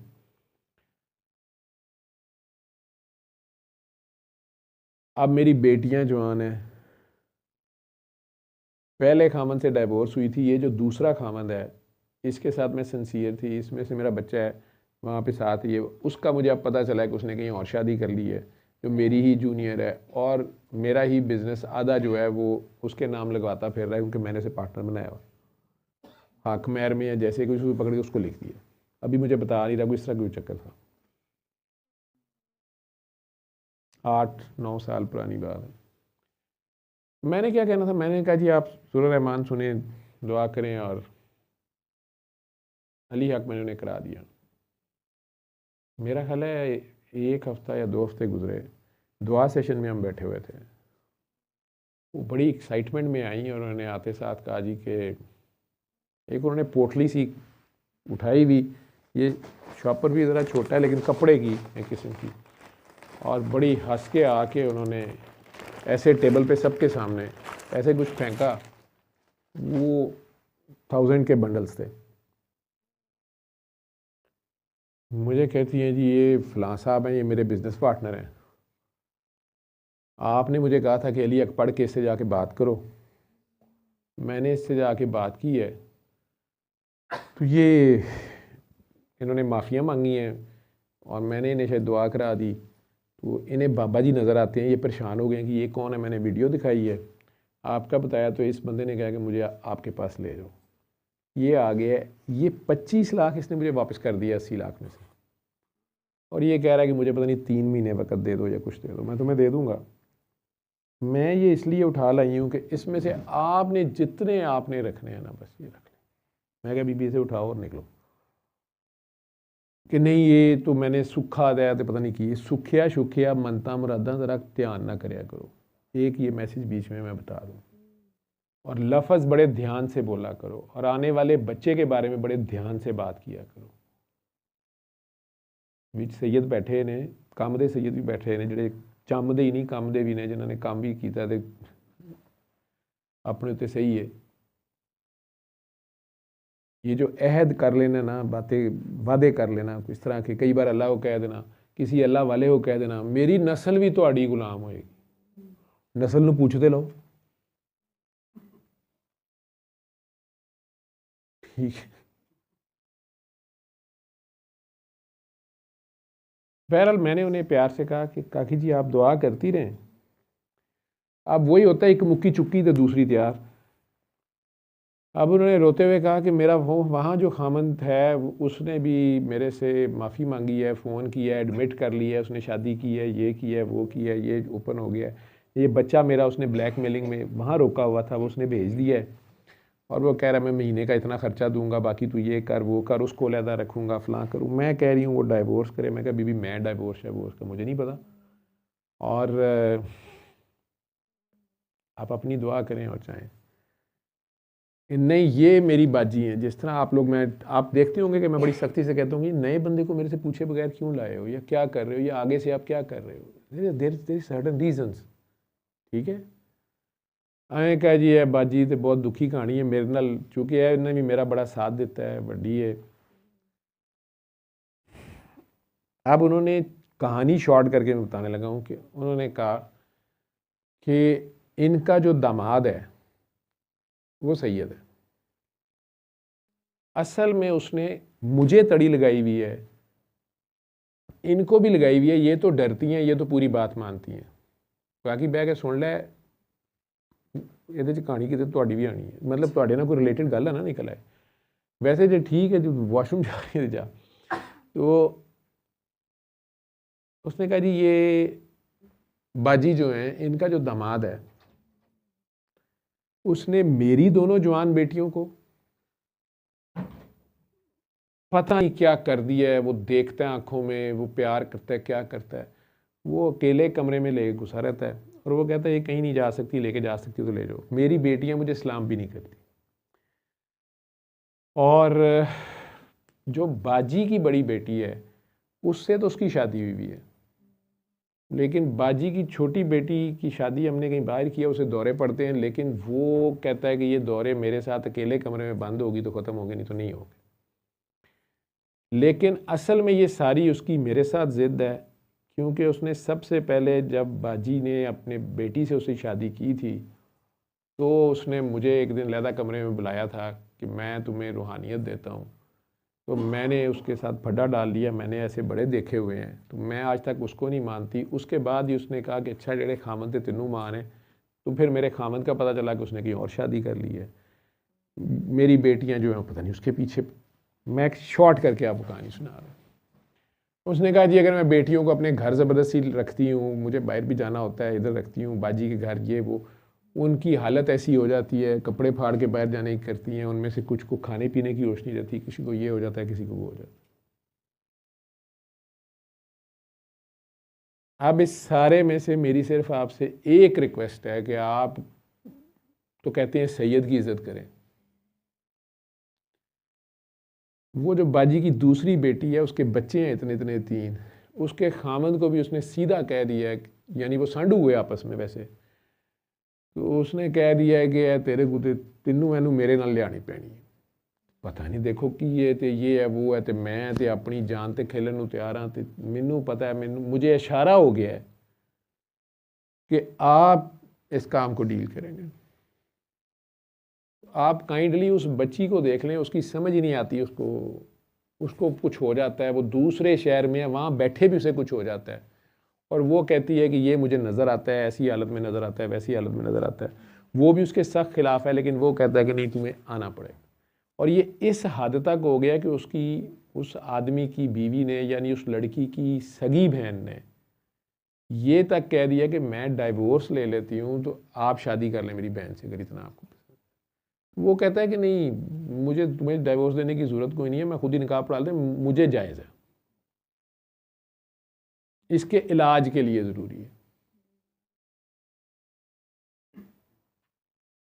आज इस बात को इतने साल हो गए हैं, उसका खामन भी कोऑपरेट तो बहुत कर रहा है, वो समझता है बात को, लेकिन वो लड़की जब इस हालत में जाती है तो वो कंट्रोल करना मुश्किल है, वो बेचारा भी आ जाता है। अब जो इसकी बीवी है, जो बड़ी बहन है, नानी की बेटी जो है, उसकी कमर में टीबी रेशा पड़ गया है, उधर से वो जो सांडू है उसकी कमर में टीबी रेशा पड़ गया। वो ये कहता है कि इसने मेरे पे वार किया था, वो तो मेरी बीवी पे आ गया, तो बदले में इसको मैंने कर दिया। ए भी नहीं ठीक हो सकता हूँ, मेरे पैरों च आके जो तक माफ़ी नहीं मांगेगा। मैं ये को काफ़ी कहानियाँ सुन रहा हूँ।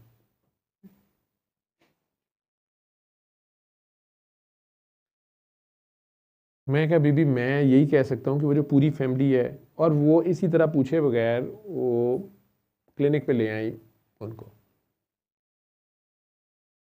मैंने दुआ कराई तो उस बच्ची ने, तो वो जो 3 बच्चों की माँ थी, उसकी फेज़ हालत इस तरह की हुई, मैंने सर पे हाथ रख के उसके प्यार से दुआ की, खामद उसका सामने था, वो उठ के मेरे पैरों में बैठ के वो नात पढ़ना शुरू हो गई।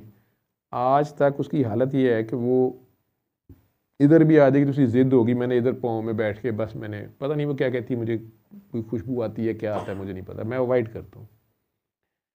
लेकिन उस दिन वो जाके वो बच्ची सोई और उसके खामन ने कहा कि आज इतने सालों बाद ये सारी रात सोई है, नहीं तो ये चारपाई से उछलती है एकदम से, और पता नहीं क्या होता है, जो भी, मैं वो डिटेल्स में नहीं जाना चाहता हूँ कि कुछ चीज़ें, वो जो भी सिम्टम्स हैं, कुछ बच्चे सुन के अपने पे अप्लाई करना शुरू कर देते हैं, उसके वो कंट्रोल में नहीं था।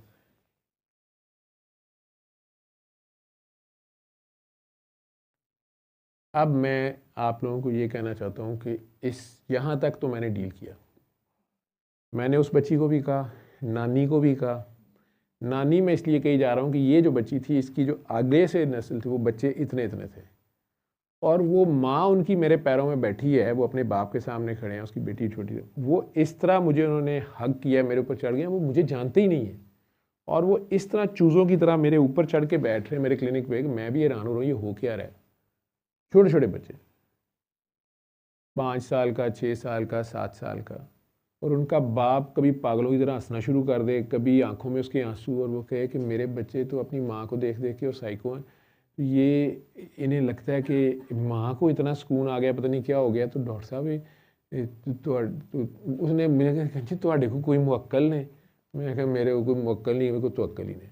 वो रो रहा था, मुझे कहता है कि मुझे हौसला हो गया, मेरी भी कमर ठीक हो जाएगी या कुछ भी है।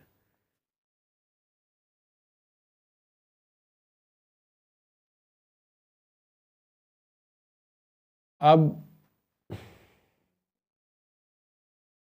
साल 2 साल में वो बच्ची अपनी जगह पे ठीक हो गई।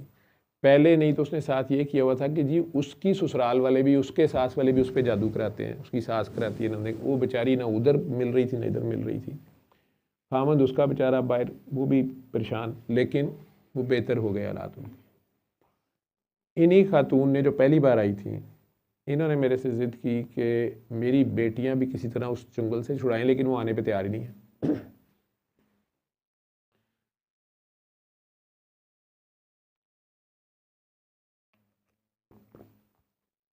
फिर वो उन शाह साहब से चोरी उसकी बेगम को मेरे पास ले आए।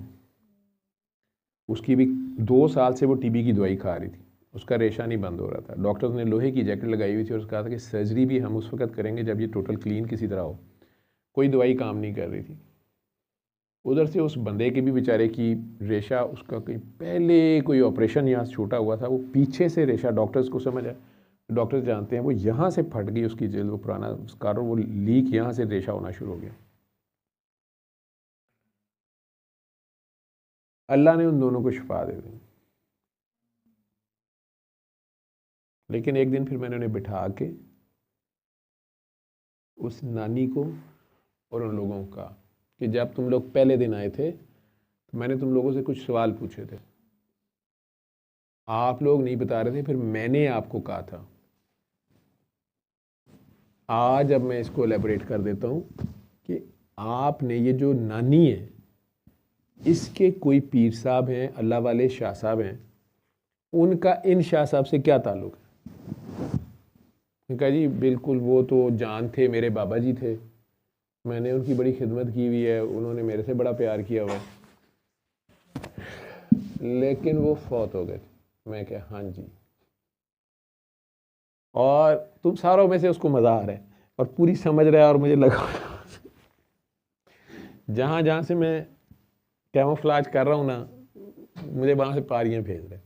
ठीक है, तो ख़तरनाक काम है ना वो, उसको पता है कि मैं क्या कर रहा हूँ। ये बड़े मज़े से ने ये राम ना अपनी मौज तुरे फिरते, लोग ये कहने चले, कहने आओ यार असी चले। पता नहीं इनको कहाँ से इमरान साहब तक पसंद आ गया, तो उसे पकड़ लाते, ठीक है, वो नाल आ जाते हैं। अदनान बेचारा सो तंग होंगे, नींद भी आ रही है। तुम लोगों को आज वो छोटी ने कैसे आने दी है, वो कहाँ है? इकरा सो नहीं रही, नींद नहीं आ गई है? तो सो जा आराम से, अगर सोना है तो अंदर जाके सो जा, या इधर ही सोना है जैसे तू इजी है। उस दिन मैंने से कहा, मैं क्या बीबी, तुम्हारे जो बाबा जी थे उन्होंने आपको जो कहा था, आपको वहाँ रहना चाहिए था। ये रूहानियत की बातें, अगर रूहानियत अगला सीखनी है ना, ये खाला जी का वाड़ा नहीं है और ये खेल नहीं है, और इसमें फिर दुनिया नहीं रखनी होती, और जो अगला कहता है वो करना होता है, और जिससे मना करता है उससे मना रहते हैं। मैंने कहा आपके जो बुज़ुर्ग थे उन्होंने कभी इस तरह की कोई हरकत की तो उसकी बहन ही चीखना शुरू किया, ला इलाहा इल्लल्लाह, वो बहुत नेक, बहुत अच्छे आदमी थे, अब तो पुत्र हैं जते ये। मैं कहा 1 मिनट, मैं कुछ और पूछ रहा हूँ। जब वो इस दुनिया से जा रहे थे या पर्दा कर रहे थे, मैं कहा बीबी उन्होंने कहा था तुम्हें कि तुम अपनी बेटी की शादी मेरे बेटे से कर दो? कहती है जी नहीं। मैं क्या उन्होंने तुम्हें कहा था कि मेरे बाद तुमने इसको पीर बनाना है? कहती है जी नहीं, बल्कि उन्होंने कहा था कि मेरे बाद कोई नहीं कहा, तो जाके ड्यूटियाँ करो जो मैं कही ने, ठीक है, जो है बस अल्लाह तवक्कल गुजार, अल्लाह खैर करेगा। ਇੱਥੇ ਦਰਬਾਰ ਤੇ ਵੀ ਆ ਕੇ ਤੇ ਇੱਥੇ ਚੱਕਰ ਲਾ ਕੇ ਤੇ ਇੱਥੇ ਇਕੱਠੇ ਬਹਿ ਕੇ ਤੇ ਮਹਿਫਲਾਂ ਕਰਨ 'ਚ ਇਹਨਾਂ 'ਚ ਕੋਈ ਇਸ ਕੰਮ ਦਾ ਨਹੀਂ ਗਾ। ਤੇ ਕਰਨਾ ਹੀ ਤੇ ਕੰਮ ਕਰ ਲਈ, ਠੀਕ ਹੈ।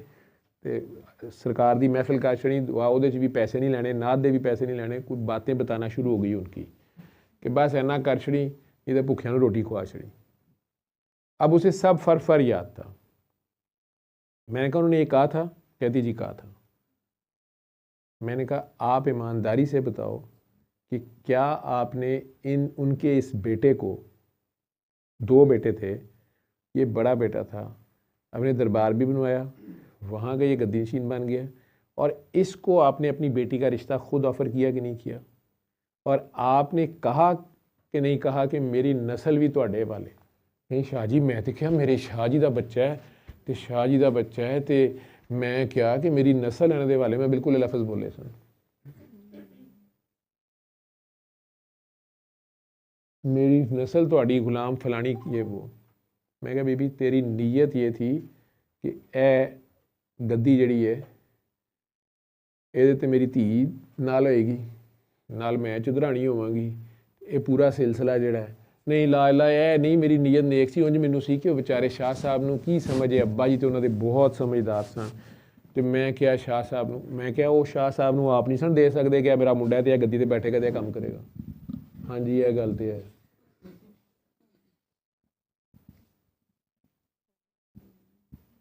फिर मैं बात वो कहना नहीं चाहता। मैंने कहा आपने सैयद बच्चा है, आप लोगों के पास देखो सादात ने पीछे बहुत बड़ी बड़ी कुर्बानियाँ दी हैं, अल्लाह उसके बदले में नवाजता है। अनवारात इलाही, अल्लाह की तरफ से फैज़ फ़ायदे वो बहुत सादात में वैसे ही आते हैं। एक सादी सी बात मैं आपको बता देता हूँ, बहुत बड़ा वली अल्लाह भी होगा ना जो मेहनत करके कोशिश करके, या नॉन सैयद जो है वो 33 नंबर जब हासिल करता है ना सारी ज़िंदगी की कष्ट के बाद, तो सैयद बच्चा जिस दिन पैदा होता है उसके 33 नंबर होते हैं, ठीक है। अब अगर वो रहता है उस दर्जे पे, कैरेक्टर वो निभाता है जो अल्लाह के नबी मौला हुसैन ने, हसन ने, बीबी फातिमा ने, मौला अली ने जो बेंच मार्क्स सेट किए हैं, या उस मिशन पे रहता है, वो और बात है। हाँ शरीयत में वो चोरी करेगा उसका भी हाथ कटेगा, आपका भी कटेगा, अगर शरीयत के लॉज हैं वो बराबर है। लेकिन जिस तरह विरासत में आपके पास आपके दादाजी को सोडा फानर मिली थी, आपके नाना जी को ये मिला था, आपके अब्बा जी को ये जगीरें मिली थी, उनके बड़ों ने भी जो भी कुर्बानियाँ और जो कुछ दिया है उसमें बहुत कुछ उनके पास होता है, वो कह देते हैं हो जाता है। बहुत कुछ उनकी दुआ से कुछ भी करके कुछ भी जो मर्जी होता है, ठीक है। अपना वाल ही पुट के वो अगे कर देने बड़े, ठीक है। लेकिन अब उसको वो यूज़ मिस यूज़ कैसे कर रहा है, वो होश में है नहीं है, उस पर शरीयत लगती है नहीं लगती है, ये अलग बात है।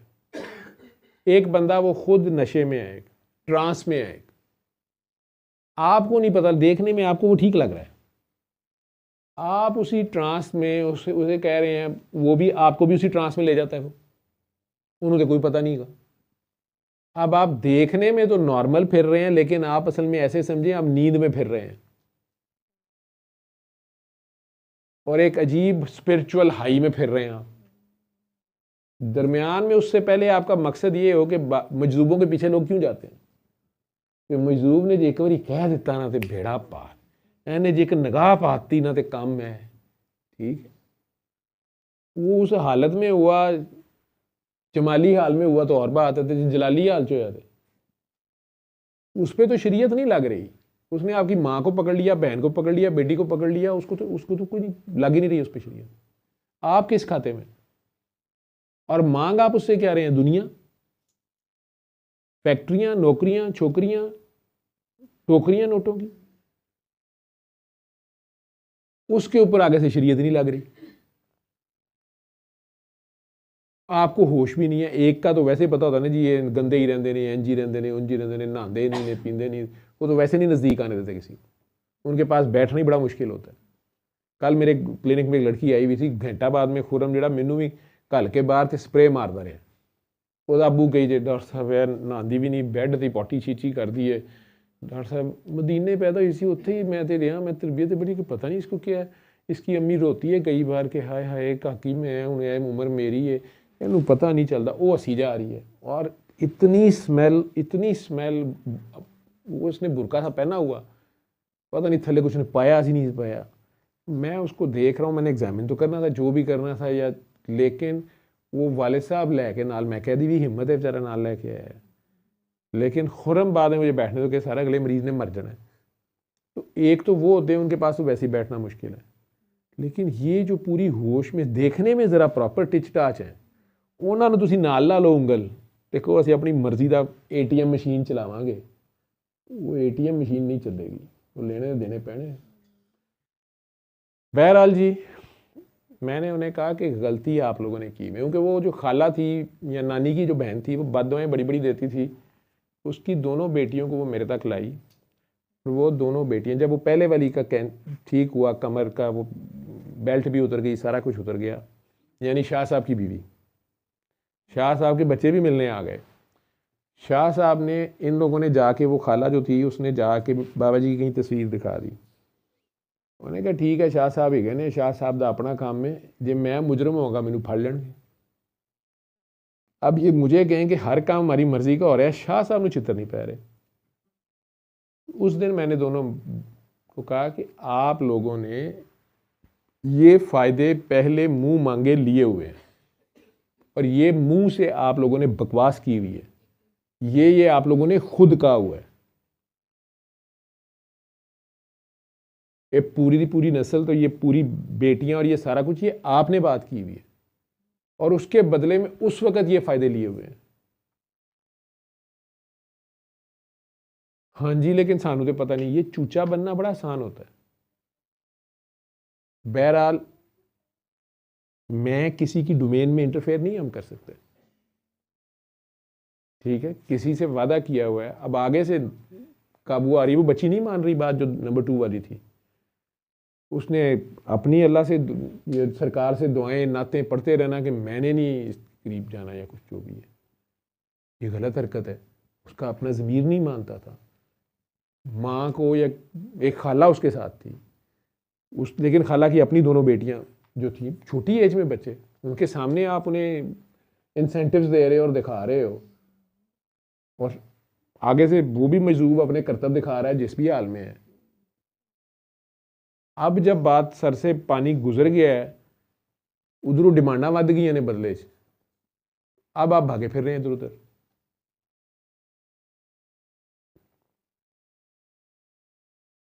इनकी भी दोनों बेटियां वापस घर आ गई। पहले वो शादी पे नहीं मान रही थी, फिर उनमें से एक की शादी भी हो गई।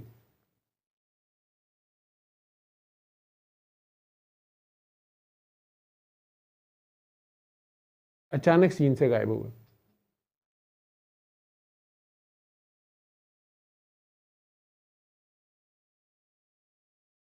अब फिर एक दिन वो जो आगे से नानी की नवासी थी, उसको लेके मेरे क्लिनिक पे आ गए कुछ साल बाद। ये मैंने 8-10 साल का टेन्योर जो है वो इकट्ठा करके शॉर्ट करके सुनाया। क्या है जी, ये हर वक्त हाथ धोती रहती है, सारों को गालियाँ देती है, पढ़ती नहीं है, बाथरूम में घुसी रहती है, और इसके ऊपर भी उसी तरह जिन आता है, भूत आता है, पता नहीं क्या आता है।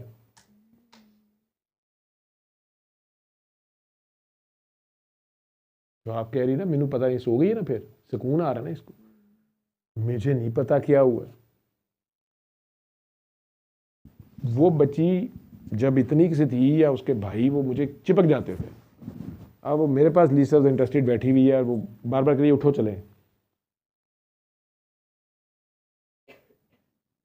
मैंने वो बच्ची से पूछा, उसकी माँ थी, उसे कहा कि गलती कहाँ हुई है।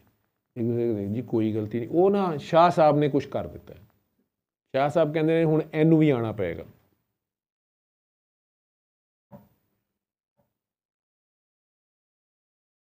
डॉक्टर साहब तुसी शाह साहब ने बर्बाद कर दियो ना। मैं जी मैं किसी को कौन हो तुम बर्बाद करने ना करने वाला।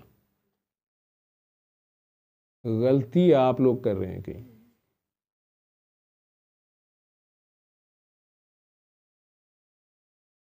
अच्छा डॉक्टर साहब,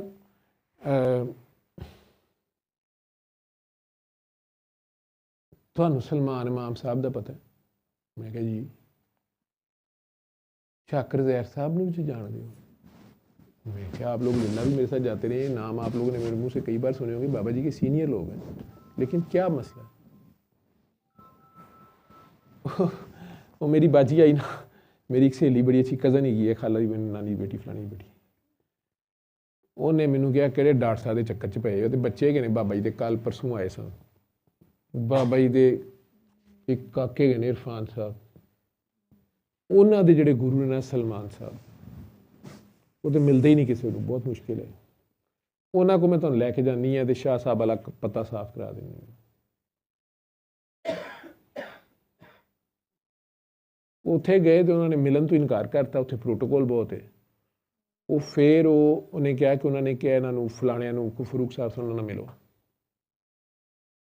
सारे तुसी है की है, सारा अपने आप को खज्जल करते पे हो, सानू समझावा सारे की तुसी है, लोगों नाल है, टके टके के लोग ने ते ए तुहाडे नाल आके बह जांदे ने ते अपनी सारी सारी रात तुहाडे कहानियां तुहानू सुणांदे ने, कुछ ते कहंदे कुछ ने, भलियों तुसी इन्हां नाल पता नहीं की करते रहंदे हो, ते दरबार ढो के उर्स ते लैके जांदे हो। सर फरूक साहब नूं भी नहीं मिलिया जा सकदा, पहले दरवाजे ते पुछया जांदा क्यों आए हो, फोन बाहर रखो, लंगर कहंदे ने वो पानी की बोतल पई है उत्थों चुको तो आपे पीओ, तो गिलास धो के वापस रखो। दरवाजे से पूछा जाता है की लैन आए हो, जे तो कोई बंदा कि जिन कढ़ाना है, भूत कढ़ाना, कहने घर जाओ, सूर्य रहमान का कार्ड के जाओ, दरवाजे तो वापस। जेड़ा कहता है अल्लाह लैन आए, बस वो अंदर जा सकता, फोन बाहर रखने पैंदे ने, उत्थे जरूरत नहीं कोई उत्ते करके देखे। सलमान साहब का डिसिपलिन तो इरत भी उत्ते, वो बहुत हाई फाई क्वालिफिकेशन के बाद मिले जाएगा। इरफान साहब इंडिपेंडेंट काम कर रहे हैं, तो उन्होंने पता है, मैं क्या नहीं। शाकर साहब का सर उस दरबार से मैं सुनिया इस्लामाबाद पता चलिया, वो तो मैम ने उन्होंने बेगम जिहड़े उन्होंने अपना प्रोटोकॉल है। शाकर साहब को हर बंदा नहीं मिल सकता, फोन नहीं कर सकता, मैसेज नहीं कर सकते। सर तुसी इत्थे सारा दिन फोन सुनते रहंदे हो। मैं कहा यार वो सारियां गल्लां ठीक ने, बच्ची नूं की होया।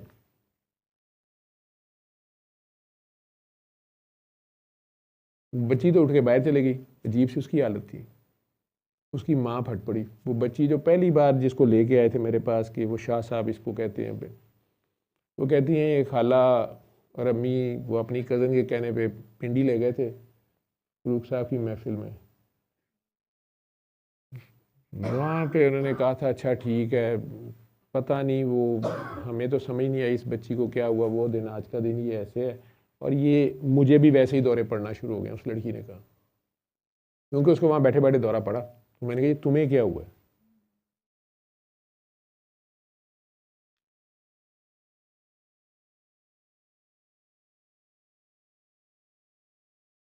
मैंने उनसे पूछा अगर आपके 80 लाख वापस आ सकते थे, आपकी दोनों बेटियां आपको वापस मिल गई, उनमें से एक की शादी हो गई, 2 की स्पाइन की टीबी मर्द औरत की ठीक हो गई, शाह साहब का सत्यानाश हुआ या नहीं हुआ, उनका बेटा पढ़ता नहीं था वो भी पढ़ना शुरू हो गया, माँ के कहने पे ताबेदार हो गया, ये सारा कुछ ठीक हो गया था।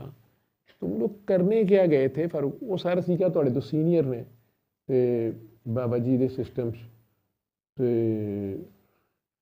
असी क्या हो शाह साहब ने शायद थोड़ा हाथ नहीं पै रहा। और शाह साहब पता कहाँ थे? शाह साहब नानी के घर 24 घंटे रहते थे।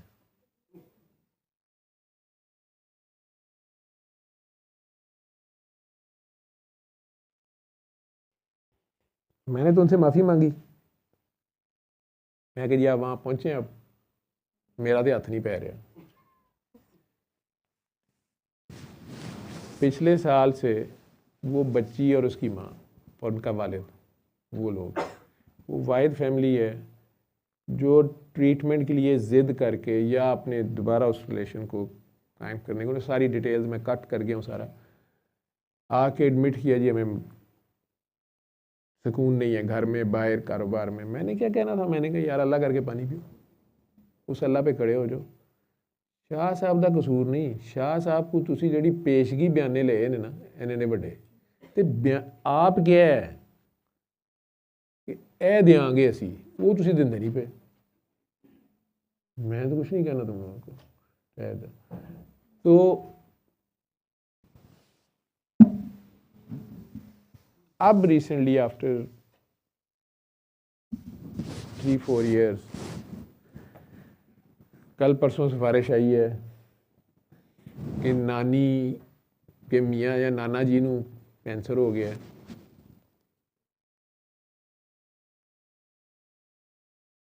जो खाला जी थी उनके खावंद ने छोड़ दिया है, जो कारोबार था वो भी चला गया है। वो कह रही थी सर को बताना हम कभी कभी सूखी रोटी खाते हैं। मैं कहा मैं की करूँ, मेरे तो भी सीनियर ने उत्थे पहुंचो दुआ कराओ कुछ तो करो, अब मैं क्या करूं कि नहीं हम उनसे तो दुआ करा ही रहे हैं लेकिन वो लगता है कि सर ने हमें शराब दे दी। मेरा खुदा गवाह मैंने तो शराब देना भी नहीं आता।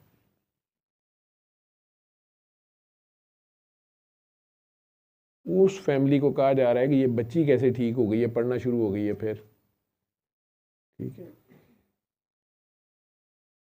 और ये माँ को दोबारा दौरे पड़ने ख़त्म हो गए हैं। बाप का कारोबार उस बेचारे का फिर वो अपना सेट हो गया, लेकिन वो बच्ची अभी भी कहती है कि मुझे कभी कभी वो शाह साहब उस तरह नज़र आते हैं जैसे मुझे कहते हैं कि तुम मेरे पास आना पड़ेगा। शायद उसने इन्हीं से बातें सुनी है, साइकोलॉजिकली वो उसके ऊपर हावी है या क्या है। हाल इसका क्या है वो तो मुझे पता है। जब ये सच्चे दिल से तौबा करेंगे, इन्होंने अब अपनी जो मनते मुरादें और जो डीलें की हुई हैं उसकी कंपनसेशन या इसकी माफ़ी लेनी कहाँ से है। लेकिन क्या ये अपनी नीयत में सच्चे?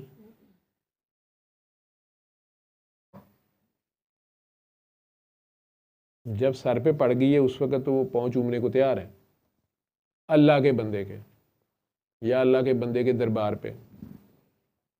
मतलब निकलने के बाद वो फिर एक नई बुत परस्ती पे निकल पड़ते हैं।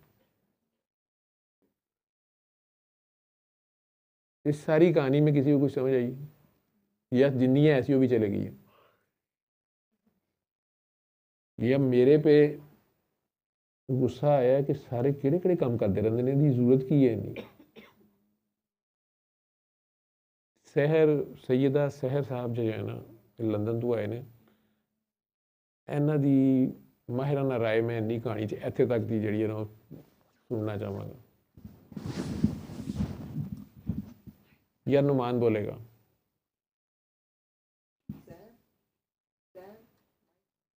माइक किसके पास है? आपने तो नहीं ना कुछ बोलना सभी और इन्हों कुछ समझ आई है सारी गल दी कि जी ऐसी भी चली गई है। अच्छा आ गई है। अच्छा मैं किन्ने के पर्दे रखा किन्ने गल घुमा के दसा मैं की करा।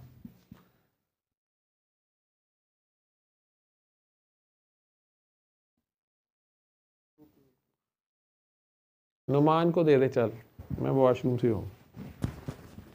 नुमान साहब अपनी माहिराना राय दें, मैं काफ़ी उसकी ऑफ भी कर नहीं आज जिला भी जाना है, 7:15 हो गए मैंने तो निकल तो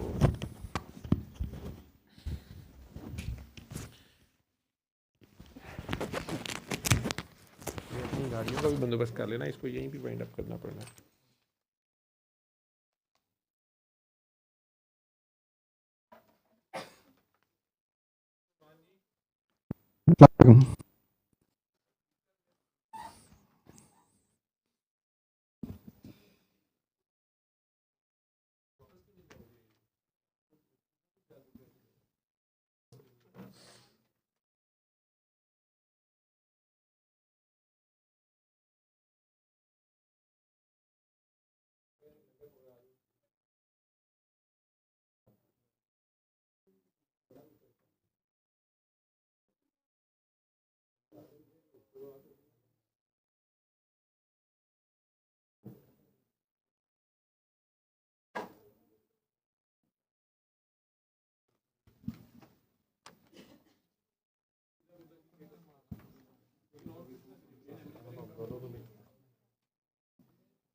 समझे नहीं।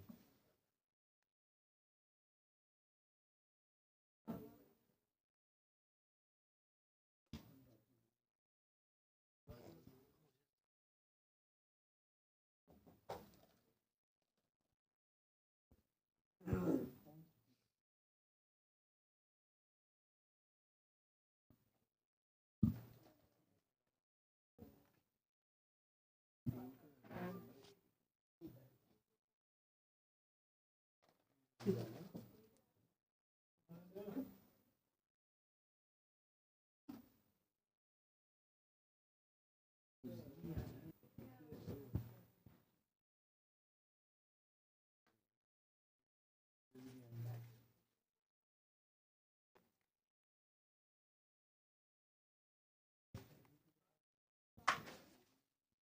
जी। अच्छा, मैंने अभी करनी है, सर के आने के बाद करनी है? अभी तो मुझे खुद नहीं पता मैंने क्या बोलना है।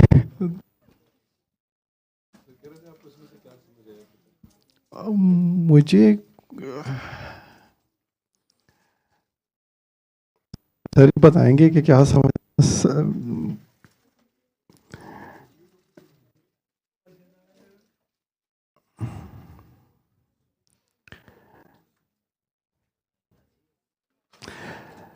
जो आज सर शुरू के सेशन में जहाँ सर सूरह तौबा एक्सप्लेन कर रहे थे ना, मुझे लगता है कि इस सारा ये जो अभी सर ने वाक़या सुनाया ना, इसका बहुत गहरा ताल्लुक़ उस सूरह तौबा वाले डिटेल के साथ है जो सर आज बता रहे थे।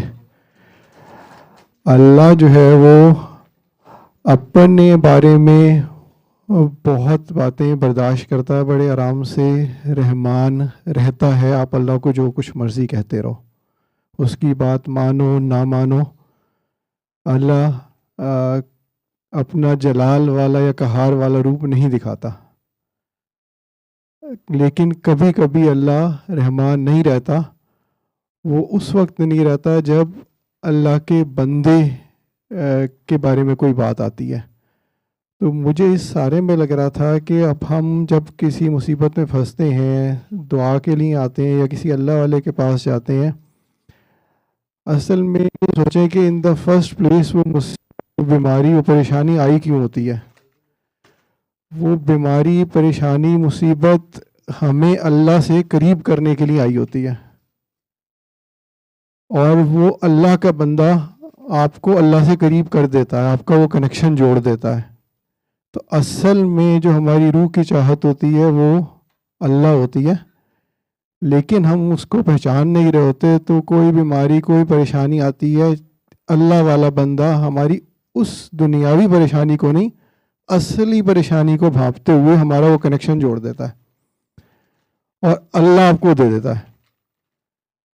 अब हमें जब अल्लाह मिल गया और इतने आसानी से मिल गया, तो इस बात का हमें यकीन नहीं आता और फिर हम उसे बहुत सस्ते में बेचते हैं।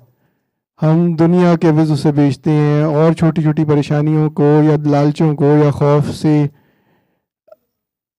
और इस काम करते में हम बेअदबी कर जाते हैं उस अल्लाह के बंदे की। तो ये वो मुनाफिकत थी जो सूरह तौबा में एक्सप्लेन की गई। और अल्लाह के बंदे को, जिसे अल्लाह ने अपना बंदा कहा हुआ, उसको हमने उसके रुतबे से गिराया। वहाँ फिर अल्लाह का दूसरा रूप शामिल सामने आता है। उसमें भी बहुत हद तक सर जितना एक्सप्लेन कर रहे हैं, अल्लाह की रहमानियत छुपी होती है कि हमें फिर किसी और परेशानी के थ्रू दोबारा वापस लाया जा रहा होता है। हम घूम फिर के फिर उसी दर पे पहुंच रहे होते हैं जहाँ से पहले हमें अल्लाह मिला होता है। इसलिए वो सर कहते हैं कि अपने पहले दिन की दुआ याद रखो, उस वक्त तुम किस कैफियत में आए थे, क्या सूरत थी। तो असल मैसेज जो मुझे अब इस वाक़ये का तो सर खुद बताएंगे जितनी डिटेल वो बताना चाहें, जो मुझे समझ आया वो यही कि अल्लाह के बंदे ने आपको अल्लाह दिया था, तो उस अल्लाह पे ही कायम रहना था। और उस बंदे का जो अदब का मकाम है, क्योंकि उसने आपको अल्लाह से कनेक्शन जोड़ा है, उसकी बात आपको मिनोइन तस्लीम करते रहनी है। उसमें अपनी मैं अपनी अकल शामिल नहीं करनी। हम लालचों में या खौफ में या किसी भी चीज़ में अपनी मैं शामिल कर जाते हैं और अल्लाह के बंदे को उसके रुतबे से कम कर जाते हैं। तो मुझे जो समझ आया वो कुछ ये समझ आया।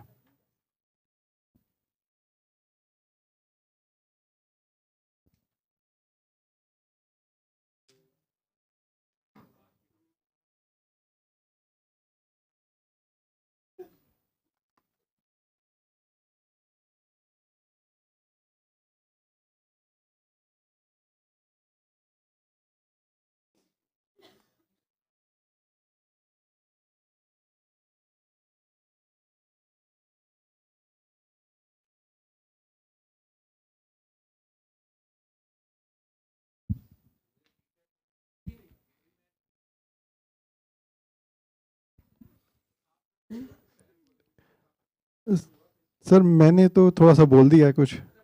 जी जी जी जी जी।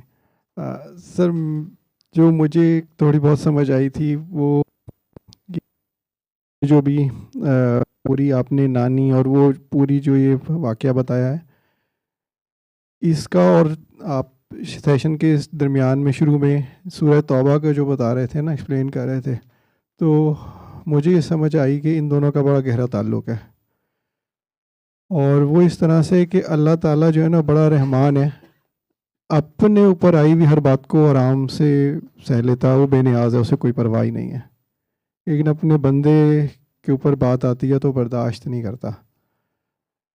और हम ये सोचें कि हमें परेशानी बीमारी कोई भी चीज़ आती क्यों है, तो जो मुझे समझ आती है वो ये कि ये अल्लाह की रहमत का एक स्टाइल है कि इस बहाने अल्लाह ताला हमें हमारी रूह की असल ज़रूरत जो है वो अपने साथ कनेक्शन में जोड़ ले। इसी बीमारी परेशानी के चक्कर में हम किसी अल्लाह वाले तक पहुंचते हैं जब, तो वो यही चीज़ पहचानते हुए वो कनेक्शन हमें दे देता है, वो अल्लाह से जोड़ देता है। वही पहले दिन की दुआ याद करने का आपको बार बार कहा जाता है। तो असल चीज़ तो आपको मिल गई पहले दिन ही, उस बंदे ने अल्लाह से आपका राब्ता जोड़ दिया, आपको अल्लाह के सामने लाके बिठा दिया। अब फिर आगे हम अपनी लालचों में, अपने किसी खौफ में या किसी उस चीज़ और दुनियावी ख्वाहिशात में या अपनी मैं अपनी अकल के चक्कर में फिर हम बाकी चीज़ों में फंस जाते हैं। और वो जो असल सबक था पहले दिन का, जो तार जोड़ी थी, उसमें अल्लाह तो बेनियाज़ है, उसे तो कोई फ़र्क नहीं पड़ना, हम गुस्ताखी कर बैठते हैं उस अल्लाह के बंदे की शान में, उसकी बात को ना मानते हुए या उसको मुकाबलेबाजी में करते हुए उसका कंपैरिजन शुरू कर दिया, ये बड़ा अल्लाह वाला है, छोटा अल्लाह वाला, इस तरह की बातों में फंस गए, तो हम उसकी बेअदबी के मुर्तकिब हो बैठते हैं और उसको अल्लाह बर्दाश्त नहीं करता। उसने सूरह तौबा में यही बात हज़रत सल्लल्लाहु अलैहि वसल्लम के हवाले से समझाई है सारी की सारी। तो हम उस मुनाफ़कत में जा रहे होते हैं कि उसने हमें अल्लाह दिया था और हम कितनी छोटी चीज़ों के चक्कर में, दुनिया के चक्कर में, अपनी मैं के चक्कर में उस अल्लाह को भूल बैठ रहे हैं, उसे वो कर रहे हैं और असल में उस मुर्तकिब हो रहे हैं उस गुस्ताखी के, उस अल्लाह के बंदे की। फिर वो आगे और सख्ती आ जाती है। वो भी मुझे लगता है कि वो अल्लाह ताला की रहमत का ही एक स्टाइल है कि वो सख्तियों से फिर गुजार रहा है, वरना वहाँ पे भी वो हमारा अगर पता काट दे तो कौन कुछ क्या करे उसका, तो वो वहाँ पे भी हमें सख्तियों से गुजारा है। इसका मतलब है कि वो हमें चांस दे रहा है फिर कि फिर वापस घूम फिर के उसी जगह पे आ जाओ जहाँ से पहले दिन तुम्हारा कनेक्शन जुड़ा था। वही फिर अल्लाह का बंदा आपको फिर आगे, वो अल्लाह के रहमान है, वो रहीम की सिफ्त के मुजाहिरे हैं, तो वो फिर आपको माफ़ी के सफ़र पे ले जाएगा, फिर तौबा हो जाएगी, फिर आगे काम चल पड़ेगा। तो जो मुझे समझ आई सर वो ये थी।